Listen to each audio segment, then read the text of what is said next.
go into your first couple tunes. All right.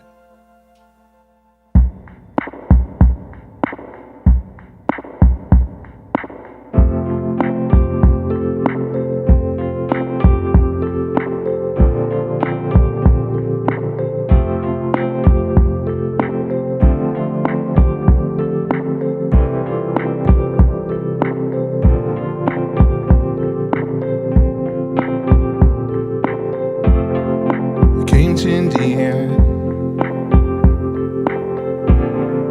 when I was 32. I didn't know anyone but you.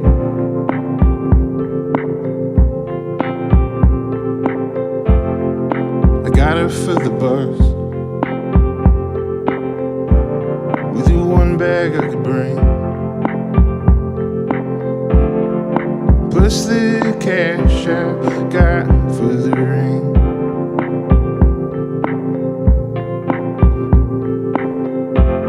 You waiting at the station with a thermos and some flowers, the New Year jacket from your picture.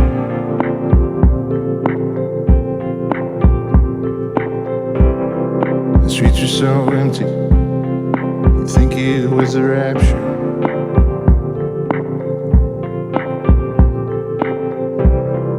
A midnight world, just me and you.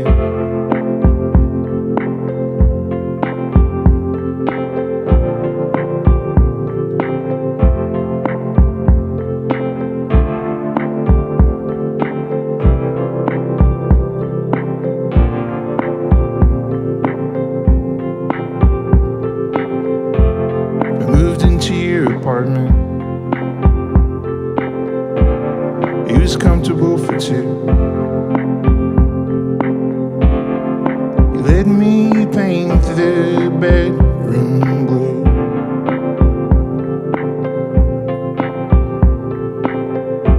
I started working at the bar. You would drive me in your car. You'd come pick me up too.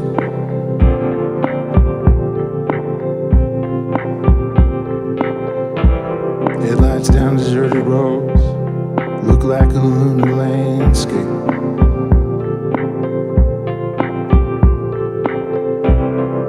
A midnight world, just me and you.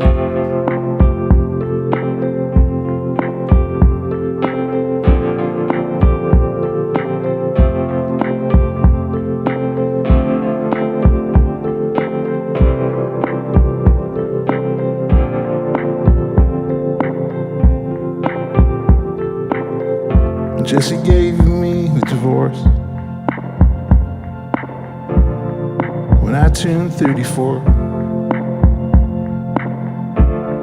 I just can't see the kids anymore.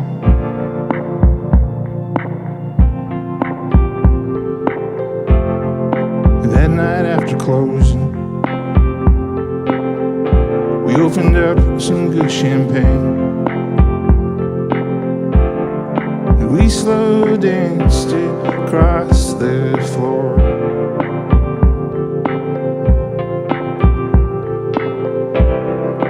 That night the radio played Moon River.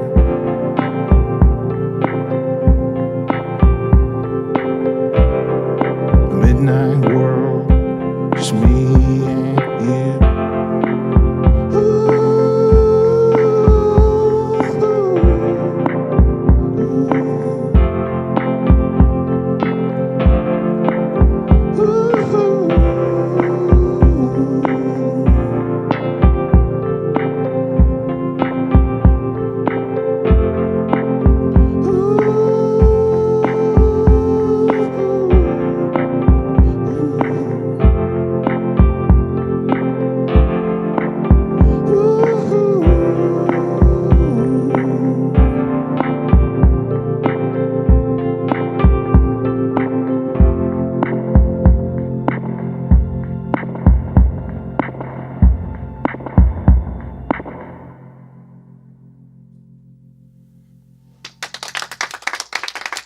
Thanks.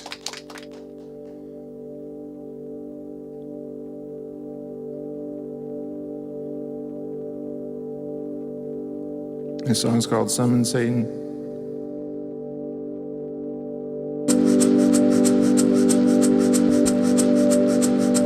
You tried to summon Satan, but screwed up the incantation and left an open portal on your parents' kitchen wall. The demons you released that day stayed with you along your way, screaming in your ear, kill them all.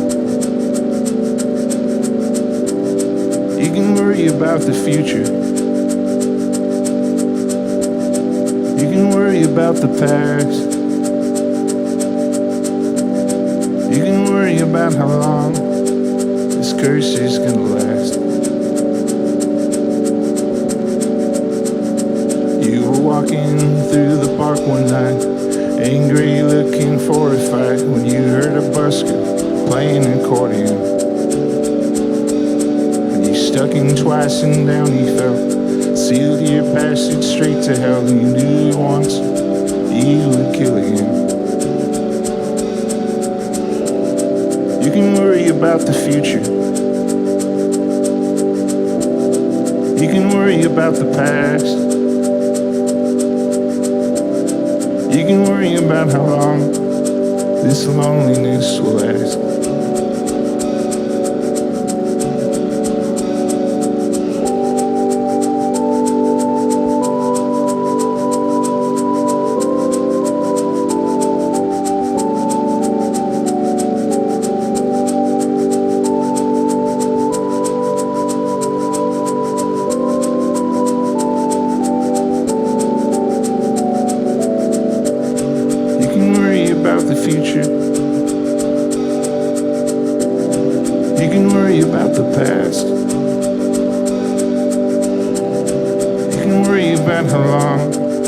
This worry's gonna last.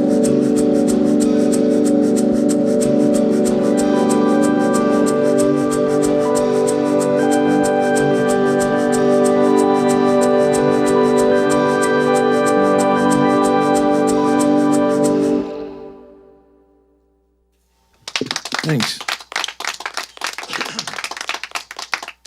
You're watching Audiotree Live, and we're here with Advanced Bass. So, Owen, I know it might be kind of an undertaking, but I'm wondering if you can list all the pets that you've ever had. All the pets I've ever had? Yeah, because of animal companionship. I had a golden retriever named Lucy when I was really young that my grandpa got me as a surprise on my birthday. Didn't ask my parents. We lived in a pretty small suburban house, so we had that dog for about a year, and then it went to live on a big farm, so my parents told me, with other golden retrievers. But I think it's true, because I've asked them like years later, and they're like, no, it really truly went to live on a farm. So Lucy was the first dog. That's the only dog I've ever had. I had a cat named Penny, who was a calico. And later we had a Manx named Rufus. Ramsey. Then there was a fluffy cat named Sophie, who only liked my dad. A lot of fish. My brother had a rat named Chip. And then as a grown man, I now have a cat named Rufus. And we just got a kitten. This kitten just showed up in our yard a couple months ago. And we named her Poppy. So I have 2 cats now. Nice. Did you ever have any sea monkeys? No. Okay. Did you? I did. I don't know if they quite count, though. They're so small and die I think so if soon. they're not aware of you, then it's not a pet. Right. That's personal philosophy. I was going to ask you, with regards to animal companionship, what kind of are you drawn to as far as the dog-human relationship? Because I read somewhere that you're actually a cat person. Well, yeah, I've mostly had cats. I had the one dog. I like being like an uncle to friends' dogs, but there's like too much maintenance for. I like a cat because it's more of a roommate relationship and like, hey, you're home tonight, let's hang out. But otherwise, it's like they kind of do their own thing. Yeah, dogs are just like all up in your face. They're intense. Yeah. So what kind of dog-human relationships did you kind of put in this album? Some of them are based on friends of mine, and they don't know it. Maybe they figured it out. But some fictional dogs. I went through a really big Stephen King phase recently and listened to Cujo and like Pet Sematary on audiobook while on tour, like back to back, and just thought about dogs a lot. But there's no like evil killers and no dogs die on the record. I wanted it to be like nice. It's a friendly. family friendly record. Yeah, mostly, yeah. That's yeah. awesome. Let's do your next two songs. Sure. I'm going to do the song called Christmas in Nightmare City, which is about Gary, Indiana. Leaving for tour in 2 days, and a bunch of these songs are very new. I'm still like getting comfy with them.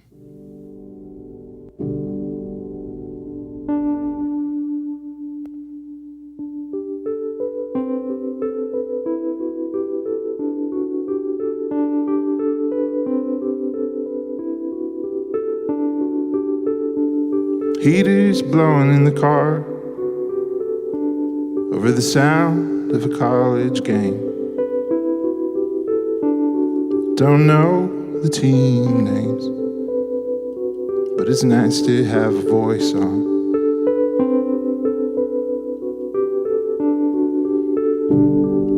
Didn't mean to drive so far, but you just had to get away. Walked in circles around the house all day, so you had to turn a light on.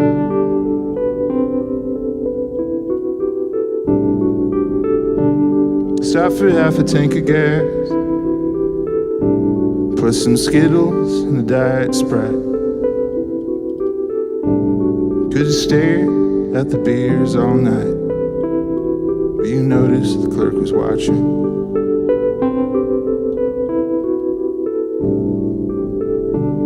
Gary's beautiful at night by the lights of the refinery. It's like Christmas in Nightmare City. It's absolutely shocking.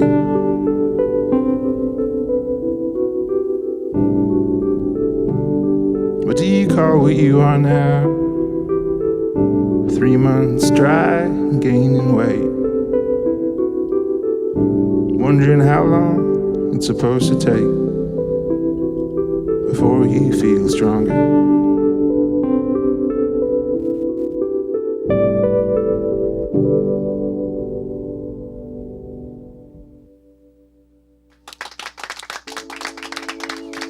Thanks.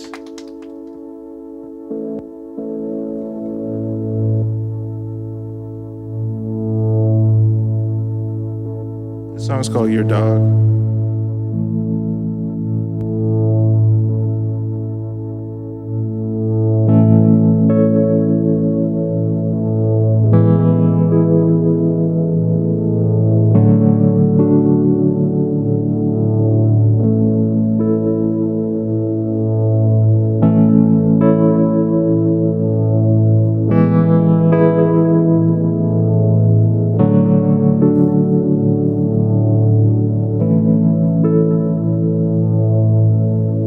Don't go down Highland Street all that much anymore, but had to get my glasses fixed. Right there in front of the old coffee shop was Walter, just sitting where he'd always sit. He was staring in the window,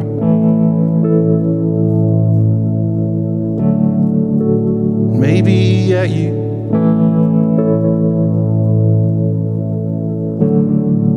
Maybe at whomever's walking in to fetch your muffins and your Sunday papers, the way we used to. I don't drink coffee that much anymore. When I do, I fix it at home. Don't do the crossword Sundays, I can feel dumb other ways. I can never finish them long.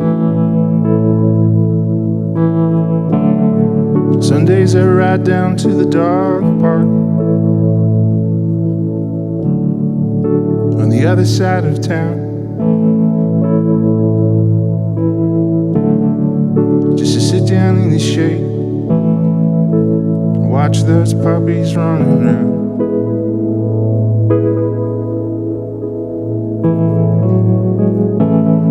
I don't miss feeling bad and dreading every call, the constant screaming dialogue. I swear that there were some days it felt like I was only coming around for your dog. All the sunny days with Walter, chasing squirrels around the park,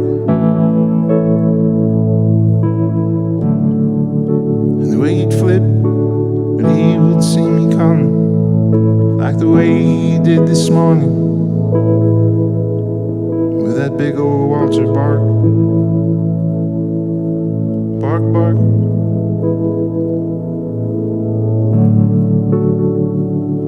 Bark, bark.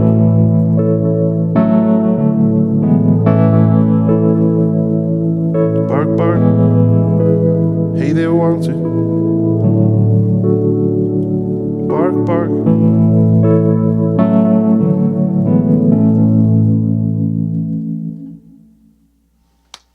Thanks. You're tuning into Audiotree Live. We're here with Advanced Bass. So, Owen, I know you run a record label called Ordinal Records. What artists are you super excited about on that label? Yeah, it's called Arundel. It's named after the town where my folks are from, called Orinda in California. So people from San Francisco Bay Area pronounce it like I pronounce it, and everyone else pronounce it differently. But, like how I just did. Yeah, well, I'm guessing you're not a California kid. No, I'm not.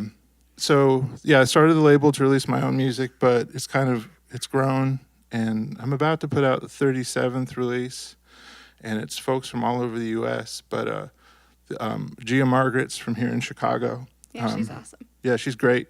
We're gonna go on tour together starting Sunday. So her record came out this summer, and I'm doing this really long tour for this record, and I'm doing a bunch of legs with different artists from Arundel, like Friendship from Philadelphia. Nice. And Karima Walker, who's from Tucson, and Lisa Liza from Portland, Maine, and Greg Jamie from Maine, and some doing shows with Hello Shark from Philly, and Moonracer from North Carolina. I mean, it's probably like 15, 16 artists on the label now. That's super exciting. It's been good. It feels like a good community, and people are real supportive of each other. Yeah, nice. Do you produce any of the albums on your label? At the beginning, I did more of that, but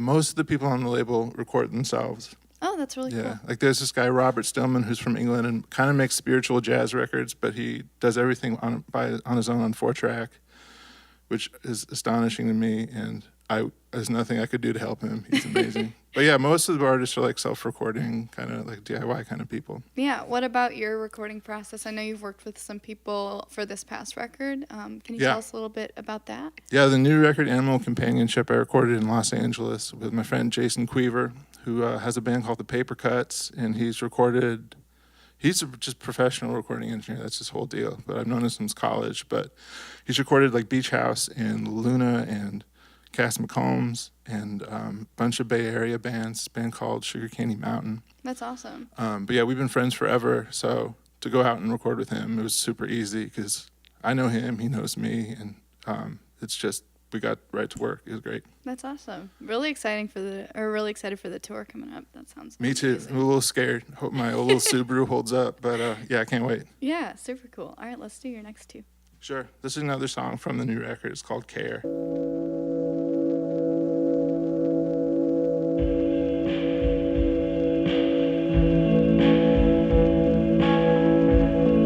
We woke to our neighbor's cries, the sting of smoke in our sleepy eyes. I said, baby, better get dressed. Get the dog, we can leave the rest. By the time we got downstairs, fire engines were already there. You were shaking, you were so scared. I held you and kissed your smoky hair. That's when I knew that I could take care of you. And when my best friend died from the cancer that ate him inside, I got drunk and stayed that way for several nights into several days. For the times I was aware, what I remember is that you were there. You held my head and I cried and cried. You called our jobs and you lied and lied. That's when I could see the way you take care of me.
Thanks.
You're watching Audiotree Live. We are here with Advanced Bass. So, Owen, I know you mentioned a lot of these songs are new, or some of them are new. Is there a new album coming that you're preparing? Yes. Yay! Animal Companionship comes out tomorrow. It's on Bandcamp right now. I think the digital downloads are $5. You can buy it presently. Are there any songs not on Animal Companionship that you've been playing? I played one, that Summon Satan song. All the ones that talk about dogs are the new ones. Yes. I'm going to play a song right now from the first Advanced Bass album. It's called Summer Music. But yeah, thanks for having me. Thanks for Appreciate being it. on the air, yeah.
Thanks a lot. You've been watching Audiotree Live. This has been a session with Advanced Bass. To wrap up, I want to give a thank you to everybody in studio, the sound engineers, the camera and lighting crew, and to all of you for watching. If you liked what you heard, you can download or stream this session in a few weeks when it comes out. And from all of us here at Audiotree Live, thanks for watching. All right, so you guys want to do it for real now?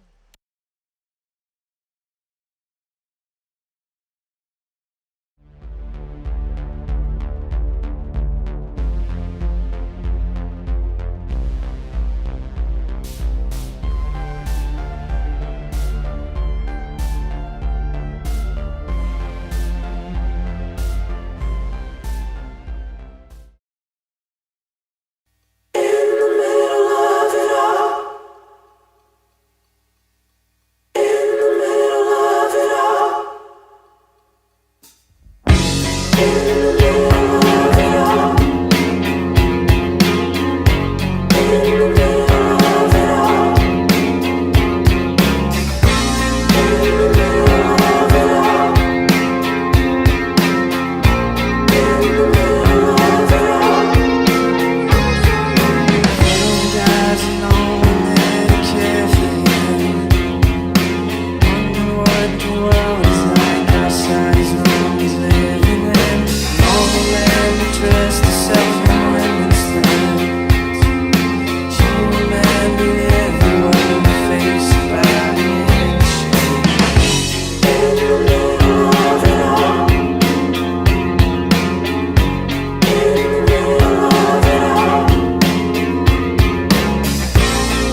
about and all the friends' faces by the end of it.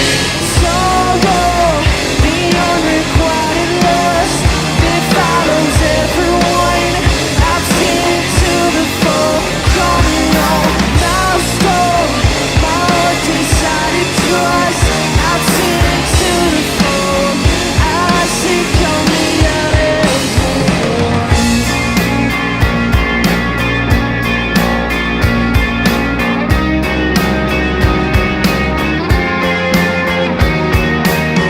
I wasn't ready for this. Been strong out looking for a singer that was never there. I wasn't ready for this. Suspicion reaching down and touch my fingertips again. Sorrow, these celebration notes, the blinding lights are gone. I've seen it to the full, coming on now storm. My love for you is strong. I've seen it to the full. I see coming down everyone.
Through nothing,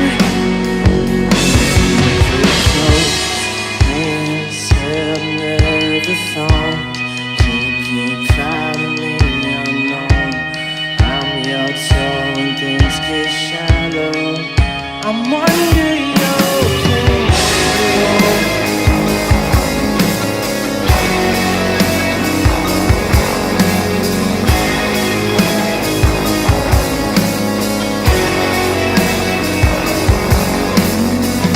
Press your face to the wood for another crane. He's a savior for when you don't feel anything.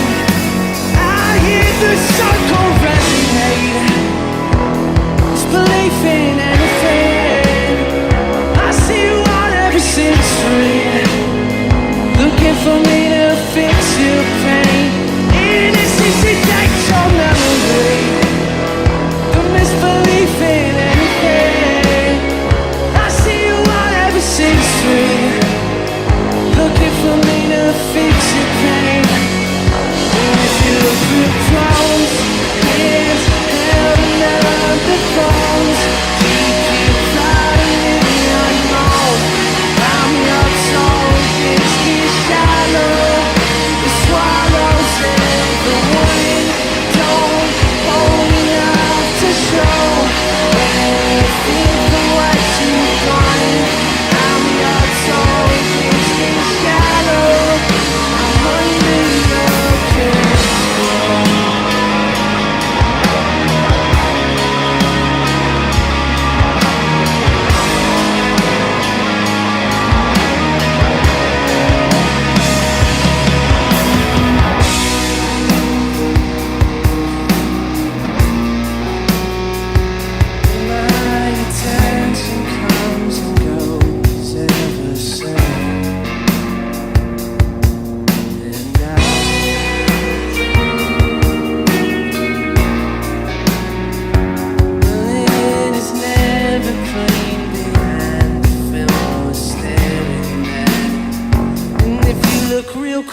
spent so many days alone, so I'll kill myself, make things fast. I just hate being tired, cause I can't sleep anymore. You and all your friends will write about me.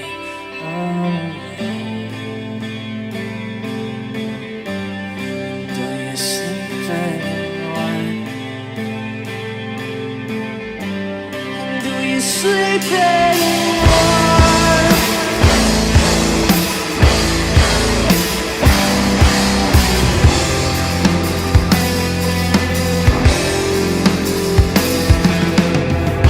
I would love to be patient, but I just won't wait. I'm getting sick and tired of this smile that I fake every day. And I would love to speak my mind, but I can't think straight. And I would love to feel alive again, but I'm not used to change. And do you sleep anymore? Do you sleep anymore?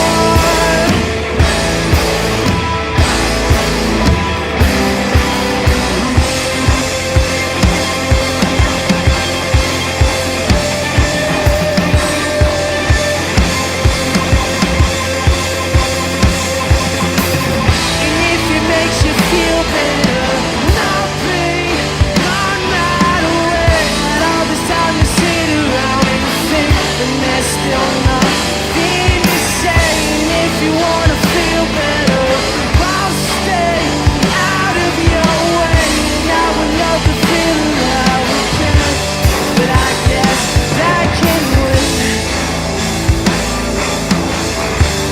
And do you sleep anymore? Do you sleep anymore? Now do you sleep anymore? And do you sleep anymore?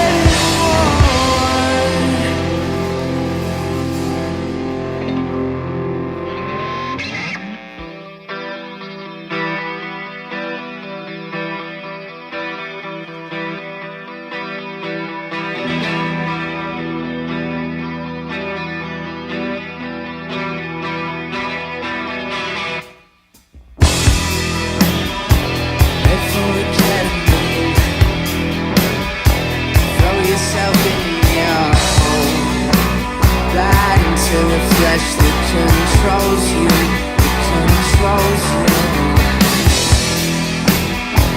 Supernal mind sings the universal falls, tear into the heads that cried for you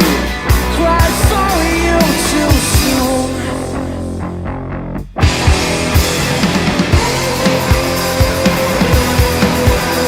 I forgive no one for anything.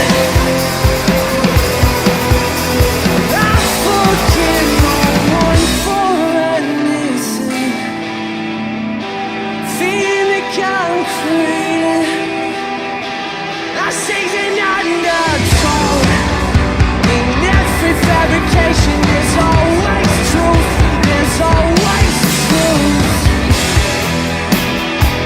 Obscuring everything. The condescending soul.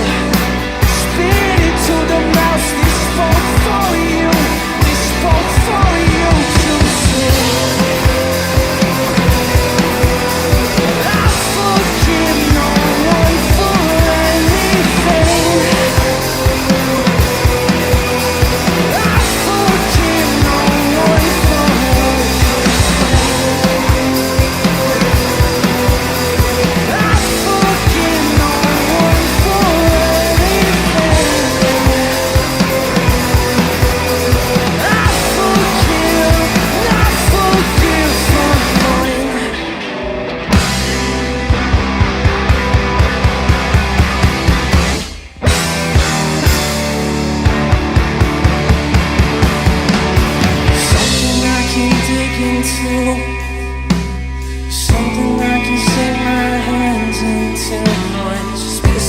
too much to lose. This missing everything is too far to touch. It's something I can dig into. It's something I can sink my hands into much. It's best to have too much to lose. It's best that everything is too far to touch. It's something I can dig into. It's something I can't sink my hands into much. It's best to have too much to lose. It's best that everything is too far to touch. It's something I can't dig into. It's something I can sink my hands into much. It's best to have too much to lose. It's best that everything is too far to touch. I forgive no one for anything. I forgive no one for what they say. I forgive no one for anything. I forgive annoying.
Now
Citizen on Audiotree Live.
And all this electricity. It's great. It's love it. I'm living for it.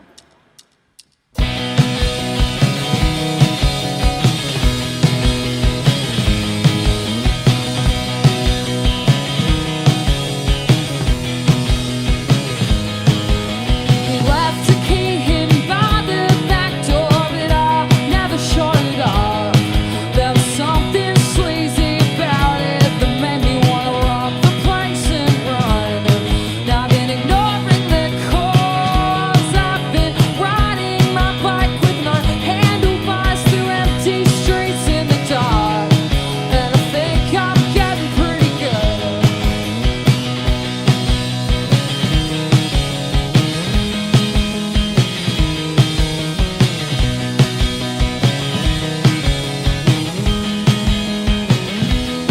Maybe I'll leave the house tonight.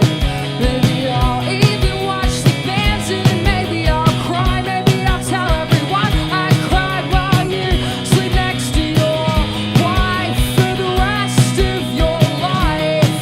While I'm riding in the dark on my bike with no handlebars. Woo!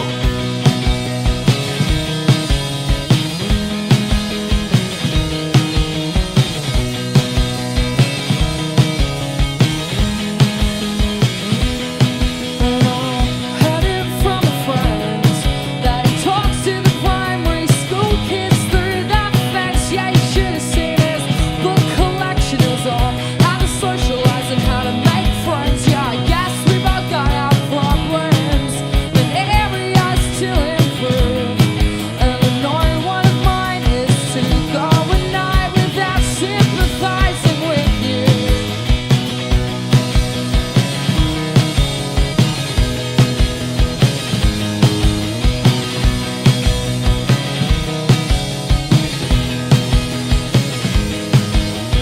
I can see myself living without you.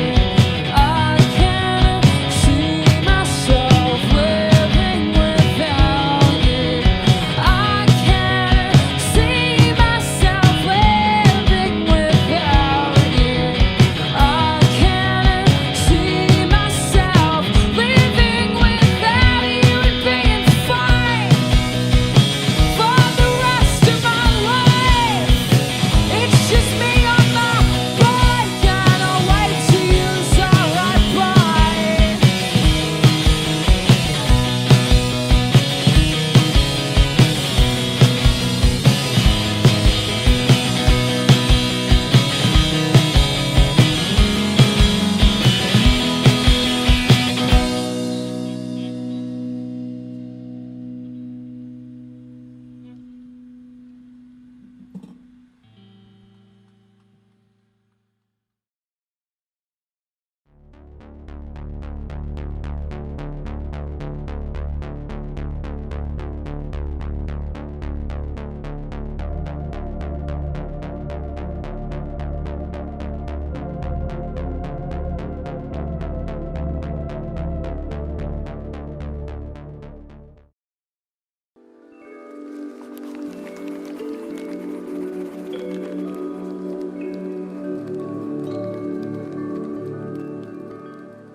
Good afternoon and welcome to Audiotree Live. Today is Thursday, June 11th, 2015, and we're honored to have with us the incredible Me Without You.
Audiotree Live, with me, without you.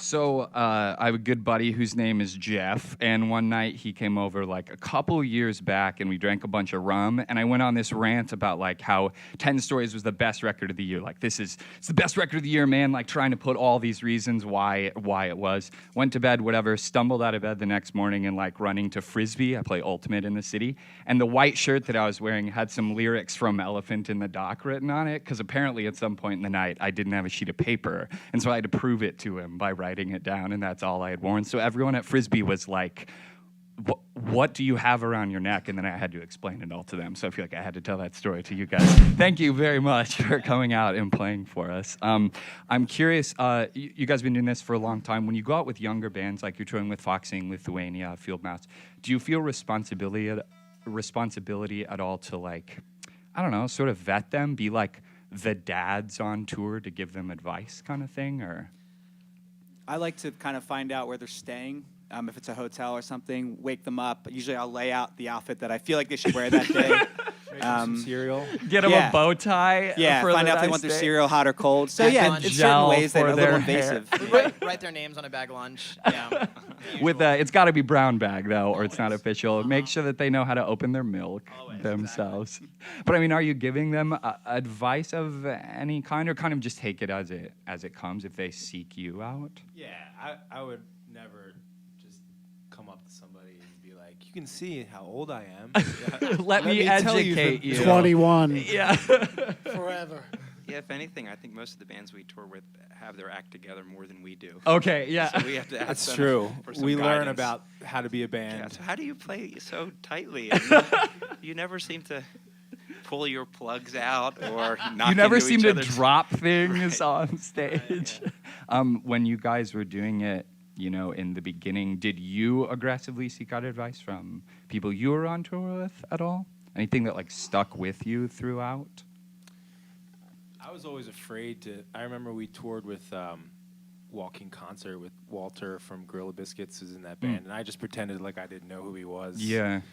But it was like too uncomfortable. I did. I mean, I was, a huge fan of his, but I was just kind of scared to, or just didn't feel like putting him in that position. Sure. But yeah, I think it's a fine line of like picking someone's brain and pestering them. Sure. Especially when you're on the road and they're in their mode and they have their crew and they're setting up. But I think for the most part, it's actually just watching like older bands like Brand New or Coheed or that just have their act together so tight that when you're on tour with them, you're like, yeah, we should aspire to be better than we are. Yeah. Sure. And it's just by watching them play. It's not so much interacting. Seek it. Yeah. Yeah, like osmosis. Yeah, exactly, yeah. And hopefully that after, like, continually seeing them, you'll absorb some of that. Totally. Yeah, unspoken wisdom or whatever from that. Yeah. We usually keep on our dressing room like a sign that says "keep out." So that's Lock it. You bring Yeah. your own bolt lock so that no one can get in.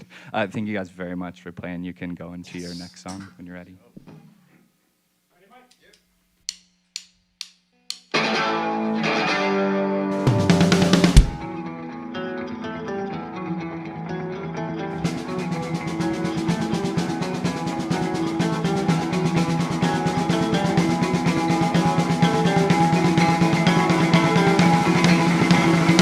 Fires at the lighthouse burning in the bay. Waters of the sound sleeping through the day. Ostrich of the night, path buried in the sand. Near comes the man, sickle in his hand. Battles in the backseat, soapbox car. Black bolt, lightning car, I don't care who you are. Fires of the lighthouse, sounds of the guitar. Far beyond a cure, far beneath regard. Death, where is thy sting? The trails of sunfish sails and curved stitch string. Black mask ghosts of half-cheek hosts off the hemlock and cook in the saltwater spring. Washed up in the tide hill,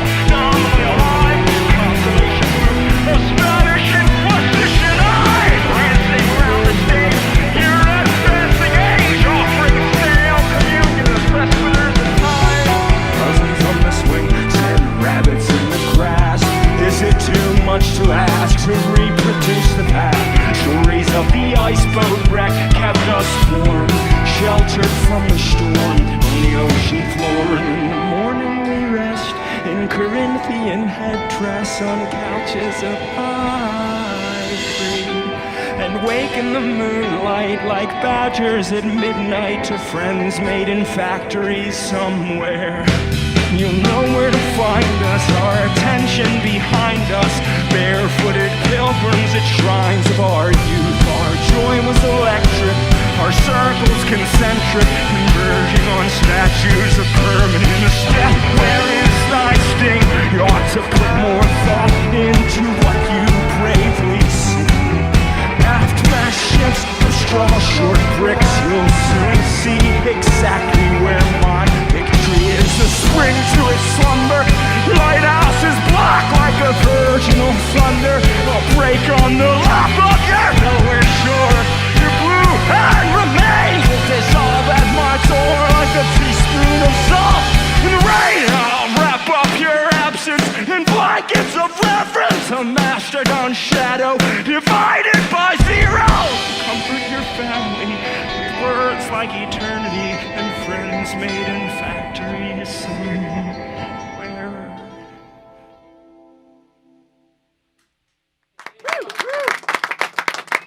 Audiotree Live, with me, without you.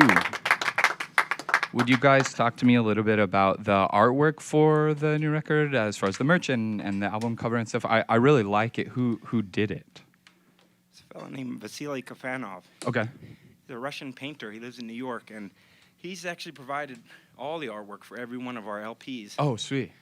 Most of the time, we just went through and found one, a painting that we liked, and chose it for our album cover. The last album we did was an exception where we commissioned him to paint one for the cover. Okay. In this case, we just chose an illustration that he'd done years ago, back in the late 70s. Cool. And then we commissioned him to do a few more illustrations to fill out the layout. Yeah, in that same style or whatever. Just said like continue doing these for the booklet or for like the extended vinyl thing. Exactly, like using some of the same images and then incorporating some of the lyrical images into it, yeah. How did you sort of meet him or like discover him in the first place?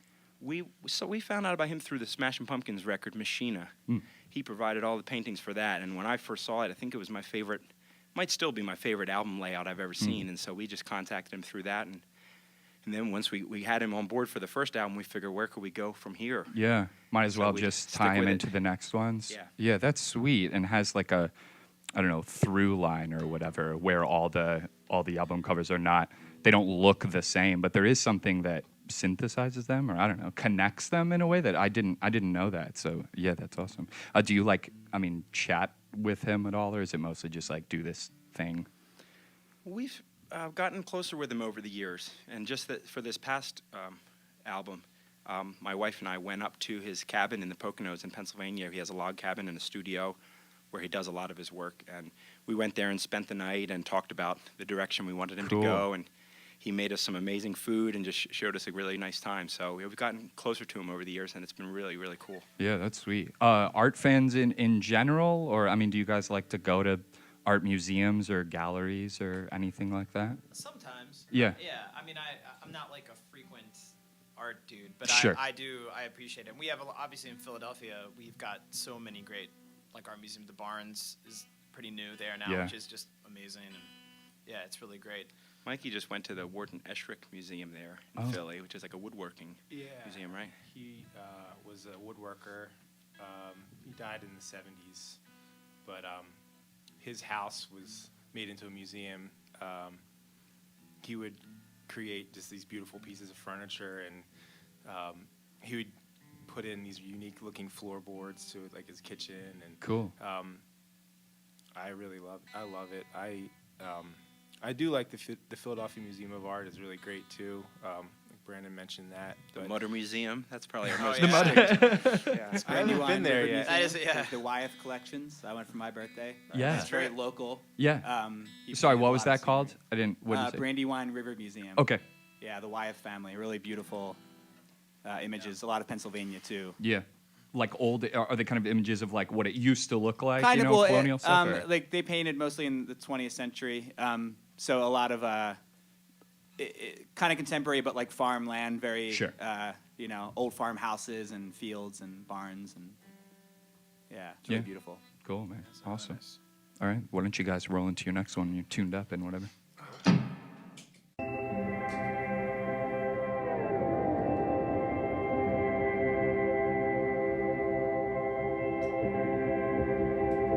Hail the blessed atomic morn, unto the earth a bomb is born, the pebble bed reactor core to the sky ascends.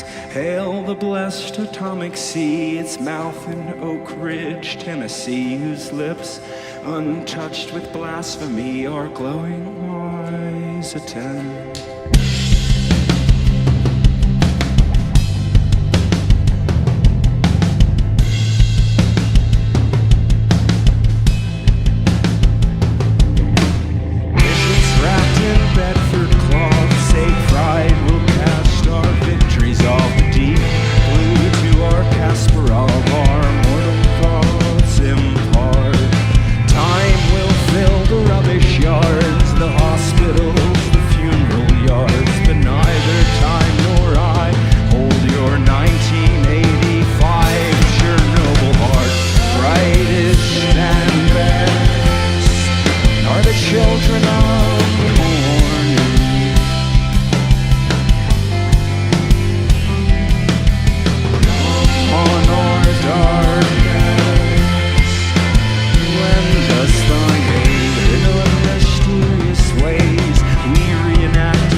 Me Without You on Audiotree Live.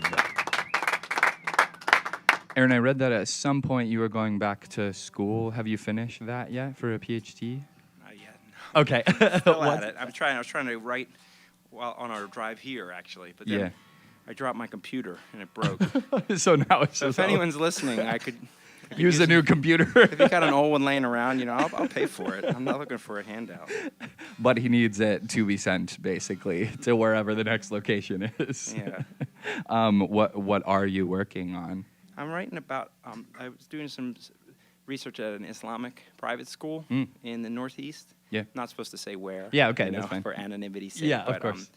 Just looking at the way different teachers and administrators and community members there understand their faith and incorporate it into the curriculum and kind of come up with a consensus of what the orthodox version of Islam that they're presenting to the students. Yeah, right on.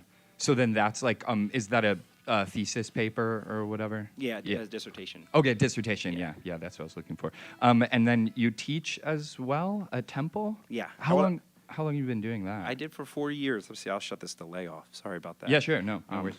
I was teaching for 4 years, and then actually this year is the first year I have not been since I began. I just thought we're doing a new album, and it really felt like time to consolidate my energy and put a little bit more into the band. Yeah, I was gonna say that seems like it would tear you. I don't know, tear your like intellect apart a little bit. There's like so much work you have to put into writing a paper, into teaching. You know, actually, it felt healthy to me to have the different avenues and different kinds of thought and energy to put toward different projects. Sure. The only problem is that the amount of hours in the day. Yeah. So it just came down to like I don't have time to do it, and especially when we're touring. Right now I'd be okay, but then if we do any touring in the fall or in the spring, then I have classes, and it becomes untenable. Yeah, definitely. Any other higher education pursuits from you guys, or? I graduated from Villanova University. Sweet. Go Wildcats with a degree in liberal arts. Wildcats till I die. Boom. Shout outs to the athletic business department. That's a beautiful shout. They should send them some swag, please. I'm starting a grad program this fall at a Quaker seminary in Portland. Cool. It's program's called Spiritual Formation. Okay. And would that be like to do like RD kind of stuff, or? I don't know. Yeah, I just kind of want to throw myself into the process and sort of see. see what happens in those years. But it's online, so I'll be able to tour and do that at the same time. Yeah. So. What's the time frame or the goal, I guess? So I start. It's 3 years. I start in September, and I don't know. I'm very interested in that field and that sort of way of thinking and being trained in that way. So yeah, it's just sort of. Yeah, like I said, walking into it and seeing what unfolds, but being able to do it so I can still live at home with my family and still tour for a living and, be able to do all those things. Yeah, so. Yeah, exactly. It's cool that, online is a viable option for Right. education. Like, that's amazing, right. Seriously. Right. Yeah. Okay, cool. Why don't you guys take it into your next song?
Unguarded, out past the sandbar herds, out to the outcast birds, in the rust of open wagons low, the blessed Virgin's likeness.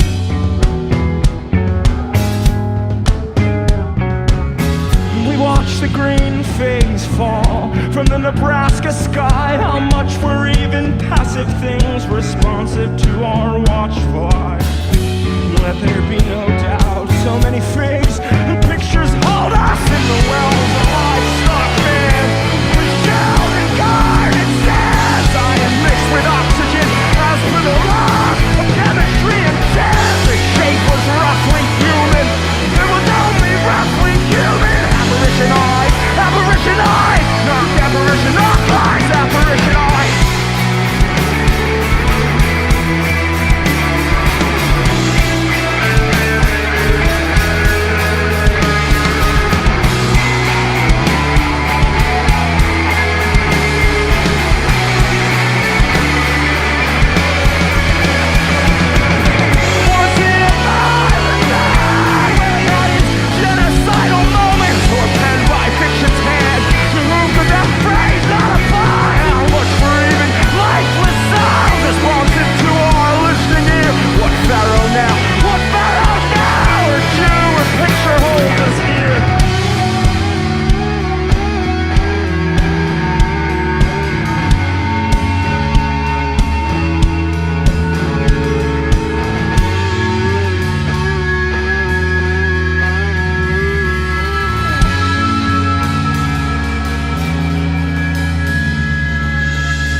You're watching Audiotree Live. We're here with Me Without You.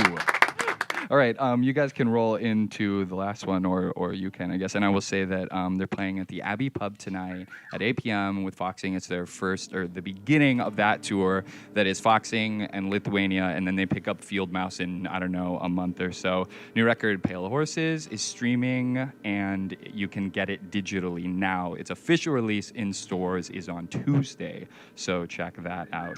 And yeah, they're on tour to the end of July, so check them.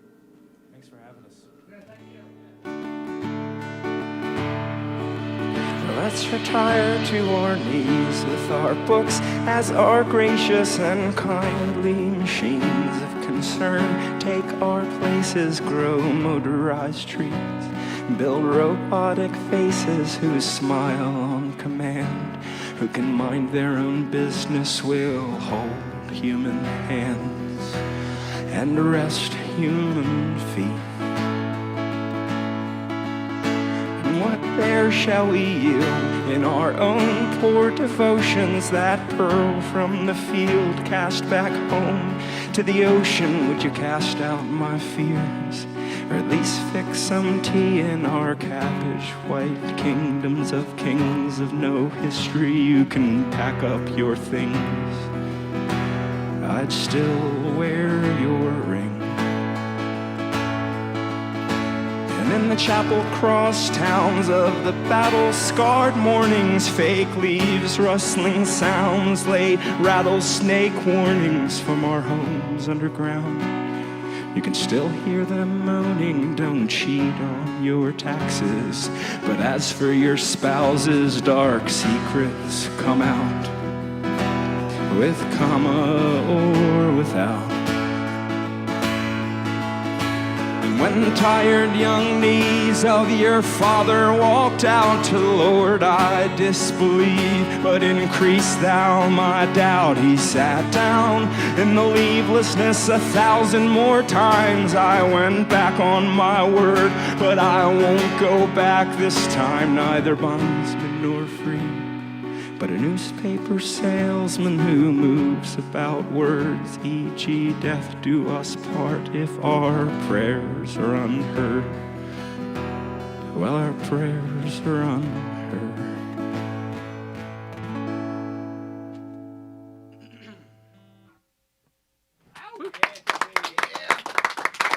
Audiotree Live with Me Without You.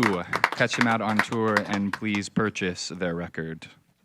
Thank you guys very much for coming out. Thank you. Yeah. Our pleasure. Thanks to awesome people in the studio and sound engineers. Thanks to camera and lighting crew for hooking it up. And viewers, thanks for watching. Support the band by downloading the session when it comes out in a week or so, and send a shout via social media to us or the band if you just want to connect. From all of us here at the Audiotree Studios, thanks for tuning in. Goodbye.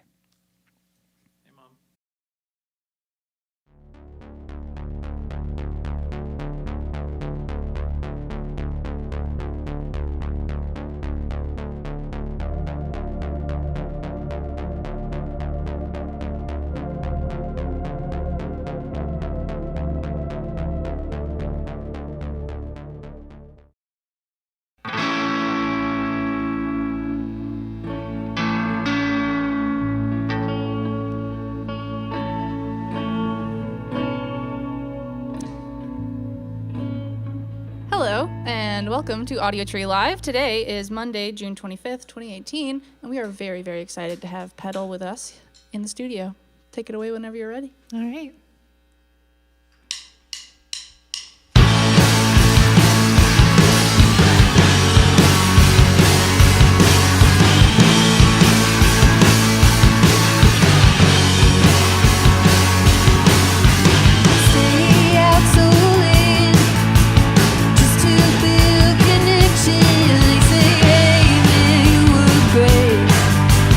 Don't even have the slightest affection. You're really not doing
This is a song called Tightrope. Yeah. I saw a strange light in the sky, fireball burning brightly. I wish the truck on the overpass would tumble down about me.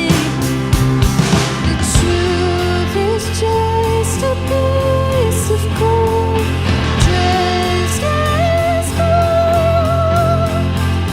The truth is just a piece of coal, dressed as gold. I turn the heat up to feel the steam. My skin, it felt the same. Felt the joint in my shoulder pain. It seemed to feel the same. I felt an ancient scream come out of my mouth. I felt an ancient scream come out of my mouth.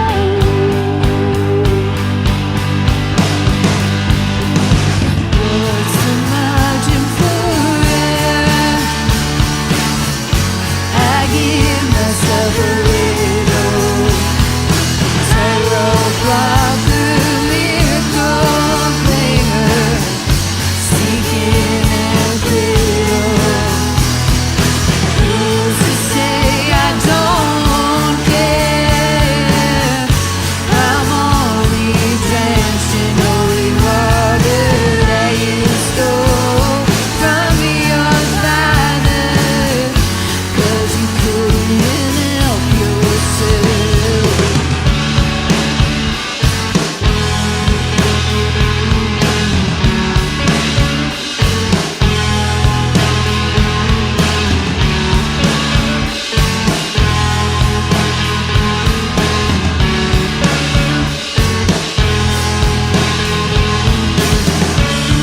In the ark of our covenant was a rise and fall, a tailspin all night.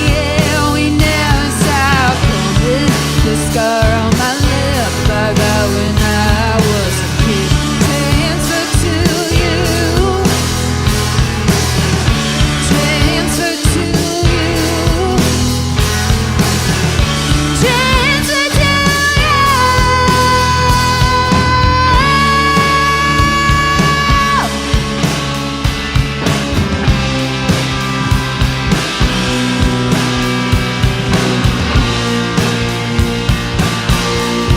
The truth is just a piece of gold, dressed as gold. The truth is just a piece of gold, dressed as gold.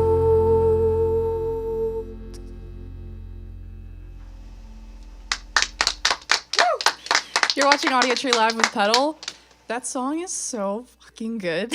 I can't. I was like, Thanks, Jessica. it's so good. I was like standing here and I wanted to like be standing next to someone when you like go at like a tempo change and like key change. I want to be like, did you hear that? Oh, thank you. It's That's so good. sweet. Thanks. Also, Magic On is definitely one of my favorite records of the year so far. It's so good. Thank you. Yeah, I just can compliment you all day. Oh boy. But I do want to talk about Better Than You. Could you tell the story behind that song? Because I love it. Sure, I yeah. love it. So, I had just put out Shame in 2015, and I was touring a lot, and I was overseas opening for a band and playing solo, and so often I'd be standing up there like, you know, pulling scabs off basically in front of people, and people would just be fucking talking, and I'm like, what do I do this for? Yeah. Or, you know, you'd see like people who aren't so great people getting really far, and you're like, I want that too. Mm-hmm. And then you suddenly are like, am I a competitive monster? Like, I don't want to be like this. This is my art, but I want it to be my job. And so it's just a song about poking fun at yourself in the industry and kind of feeling like unless you're your typical indie rock dude, you're not gonna be very successful. Yeah, because it's just like to be like what you said, picking off scabs, like that is so real because you're on stage and you're like bearing your soul, and then for people to be talking over it, and it's just like there's a level of like I guess you have to sort of expect that a little bit, but also you're at a show, like you paid money to be here. I know, and usually there's a bar in the venue, and I'm like, dude, like, I will meet you there. Yeah. We'll have a fucking chat, but just not now. And I don't even care if you don't like it. I'm not saying you have to like what I do. Just, like, be respectful. Exactly. Yeah. Human stuff. Be better. Just do better. Just do better. Yeah. Yeah. So do you still experience that? Do people still sometimes? Oh, yeah. First night of tour, I had to pull my preschool teacher move, which was, you know, I was playing comfort just by myself. And these two guys were like guffawing in the back. And I just was like, you know, pulled that. I love that. I'll wait. Because it's like more embarrassing for them than it is for me. Yeah. You know? Yeah. And if I look like a bitch, I don't give a shit. Yeah. Like, so too bad. I love that. And it would, especially in that moment, just like the hatred that I would feel for those two people. But it's just like, they don't deserve it. But and like, maybe they're having fun, but they're maybe, just, it's like not appropriate. Like, cool it, dudes. Exactly. Yeah. Exactly right. Cool it. Yeah. Do you still ever get like stage fright or anything? Oh, sometimes. Yeah. It usually goes off pretty quickly, but like, yeah, usually right before I just have to take like a massive breath while I'm tuning. But it's definitely not as bad as it used to be. And you were a theater major, right? I was. Yeah. So let's talk about Arthur Miller. Yo, what a guy. What a guy. What a messed up guy. I actually don't know anything really about him other than that he wrote The Crucible. But you're okay. He wrote some good stuff, but it's like classic, like the art's good, the guy might be bad. I feel like that's like every we don't know guy ever. Every guy. Whisper. Hey, we don't want them to know. Yeah, shh, they won't know. Okay. All right. I'm excited to hear your next song. Thanks. Thanks. This is the title track of the record. The song's called Magic Gun.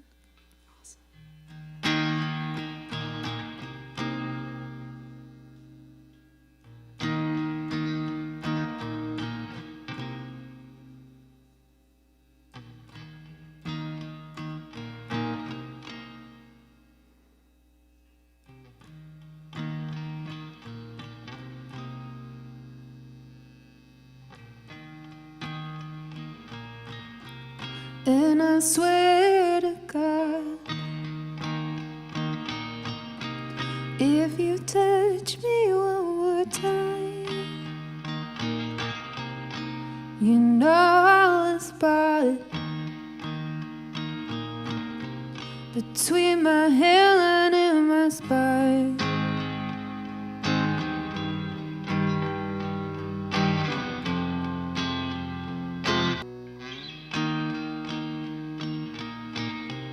And I swear to God, if you give a compliment, I'll take the shot and hope I forget that I don't even know who you're at. And I can't remember last time I held you and don't even know where you're at. And I can't remember last time I don't have to take your part. And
watching Audiotree Live with Pedal. Just real quick, did you have any classical singing training at all? Yeah. Really? Yeah. Because your voice is like so clear and powerful. And Oh, real thanks. good. Yeah, no. So I used to sing in this, like, it's probably as nerdy as it gets, but this like youth choir, classical singing choir as a kid. So I learned a lot then, and then I have training in musical theater, singing, and classical singing as well. So I wish I could do more cool, gruff things with my voice, but I just, it's so trained at this point. Yeah.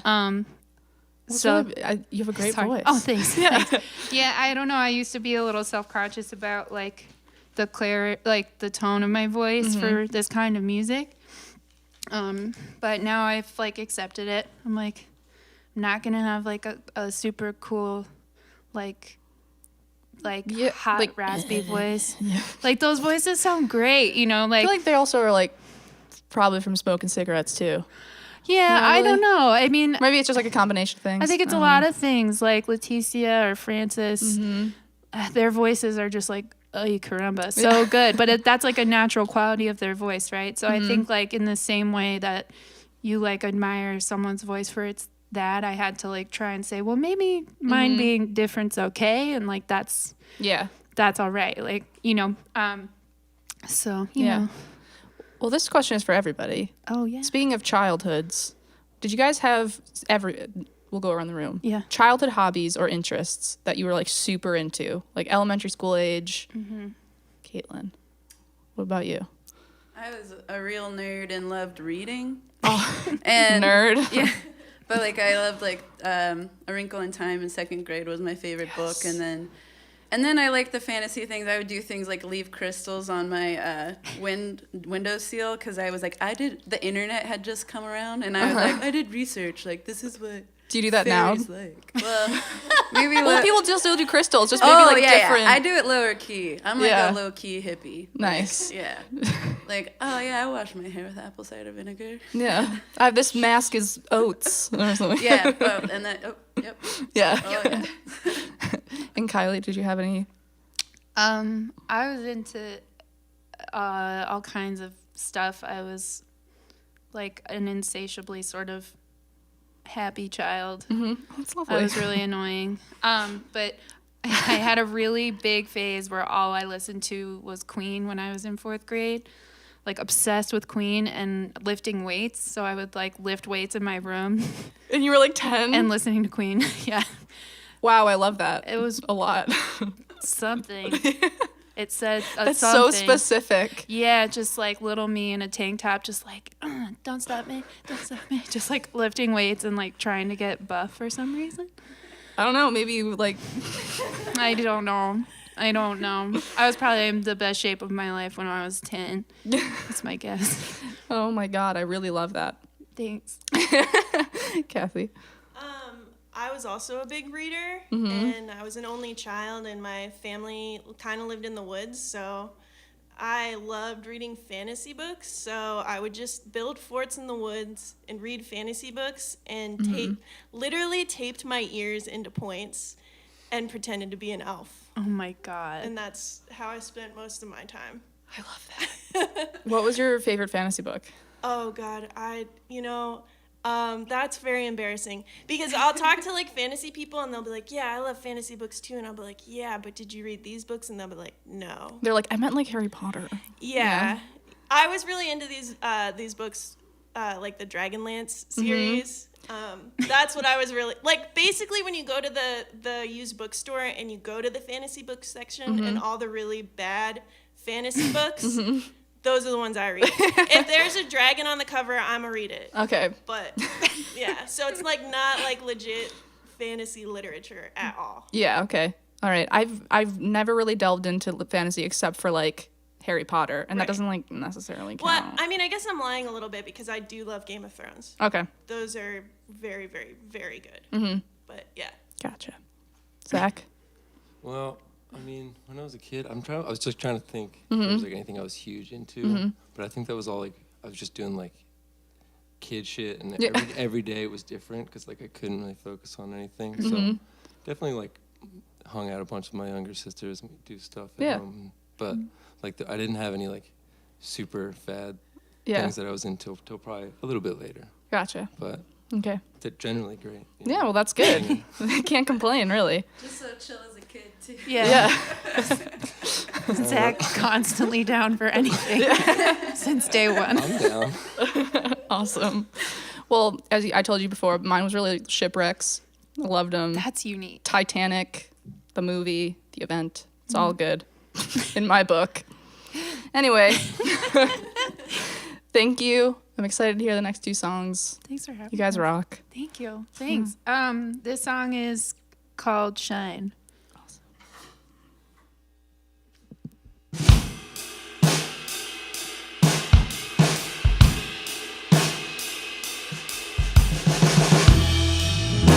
You're the tick of thunder, summer sin,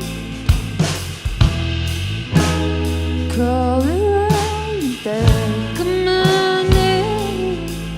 I thought you were a sunspot I'd had memories of,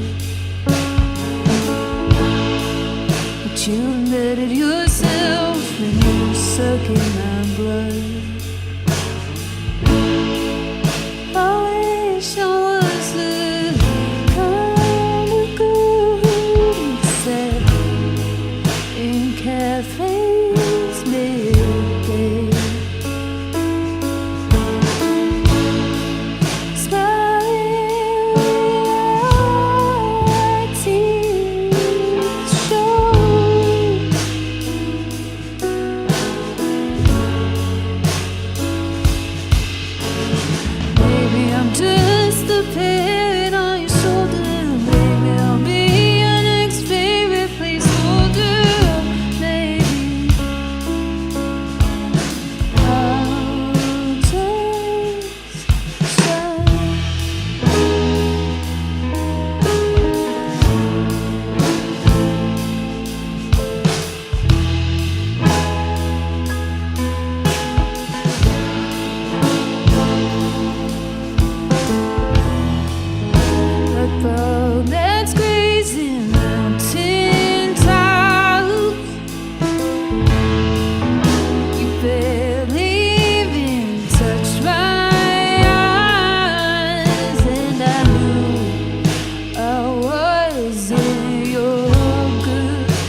This is gonna be our last song. It's a song called Stardust. Thanks for having us, Jessica. Thank you. Thanks, Audiotree. Get a little tune in.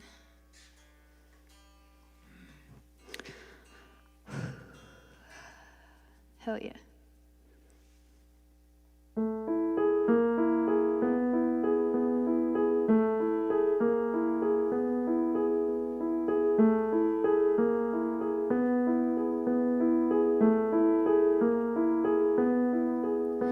The stardust in you is so evident. I wish I could kiss every speck of it. Remnants of the beginning, now that we are at the end. You're skeptical of sentiment.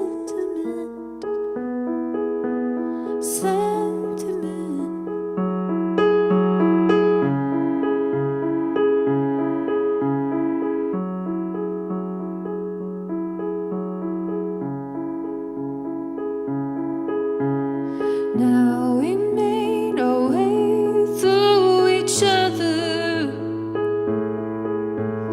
Now we're left with no clothes, making mistakes and getting guarded. I can't say I didn't love you. Love you. Now we're living in shitty apartments with mismatched dishes unlike our parents. Maybe we'd make good parents, maybe not. I can't say. Ooh, I can't say. Ooh, I can't say I didn't love you.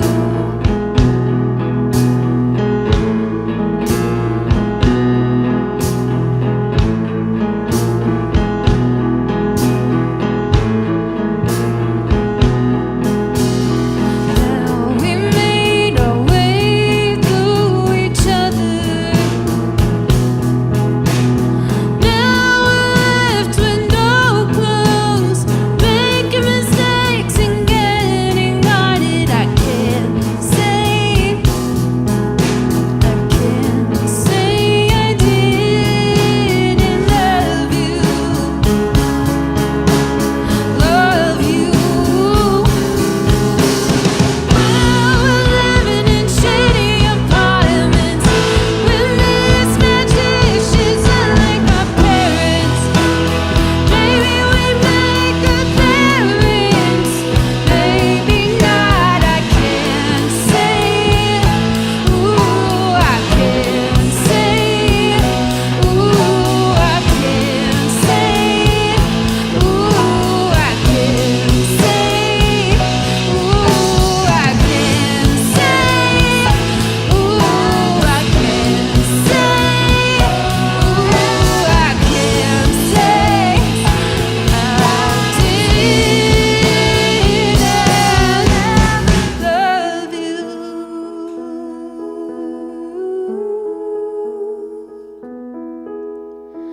Under streetlight, you are forever mine.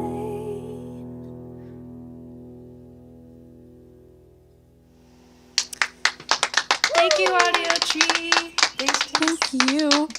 That was great. This has been Audiotree Live with Pedal. Please make sure to go and get Magic Gone. It is out now on Run for Cover. And if you live in Minneapolis, tomorrow they will be at First Avenue, 7th Street entry.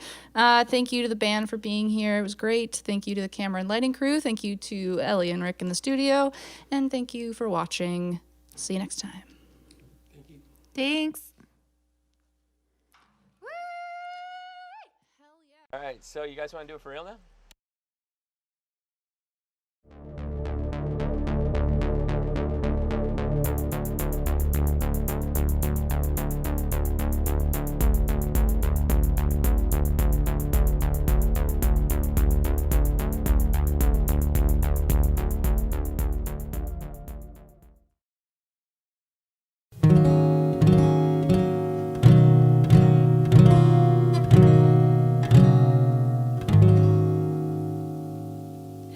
afternoon and welcome to Audiotree Live. Today is Friday, May 3rd, 2019, and we are so excited to have in studio Field Medic. Kevin, you can go into your first 3 tunes.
Thank you.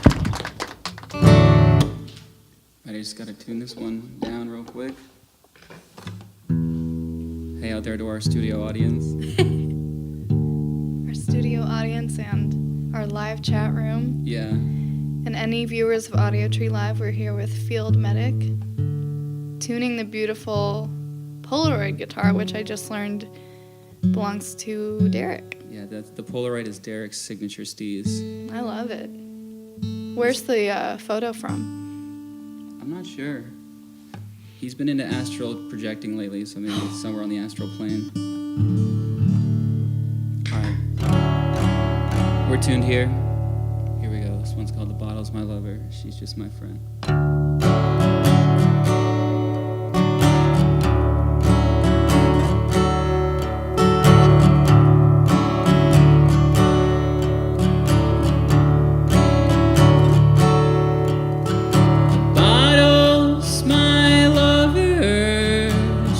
Just my friend. I'm thinking of drinking when we're lying in bed. She tells me come over, I'm drinking instead. 'Cause the bottle's my lover, she's just my friend.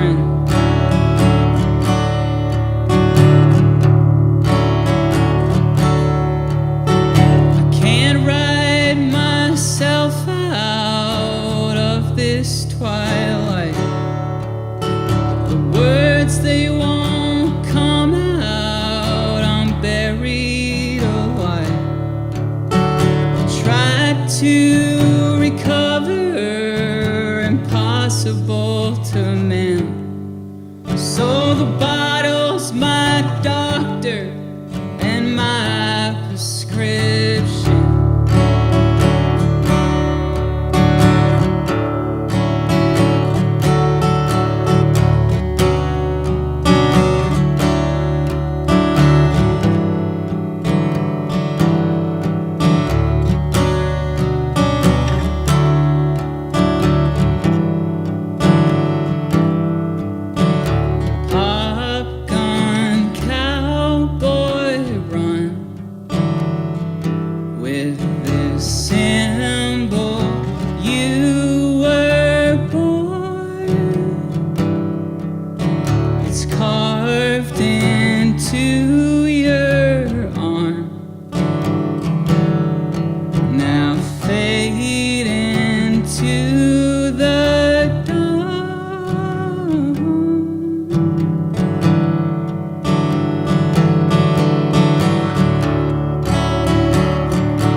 Here comes the capo.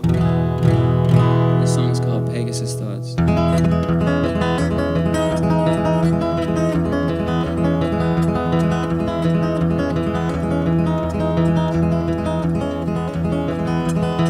Learn to keep your hands to yourself the hard way.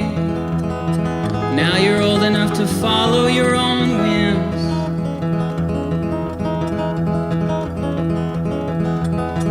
Love is something you like to take comfort in, but sometimes you wanna be on your own again. Sometimes you wanna be on your own again. No needs, no wants, just thinking Pegasus thoughts. No needs, no wants, just thinking Pegasus thoughts.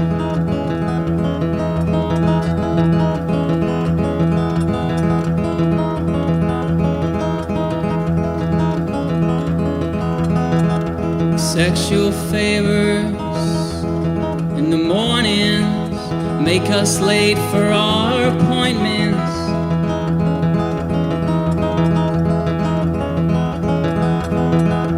Now it's past daylight savings.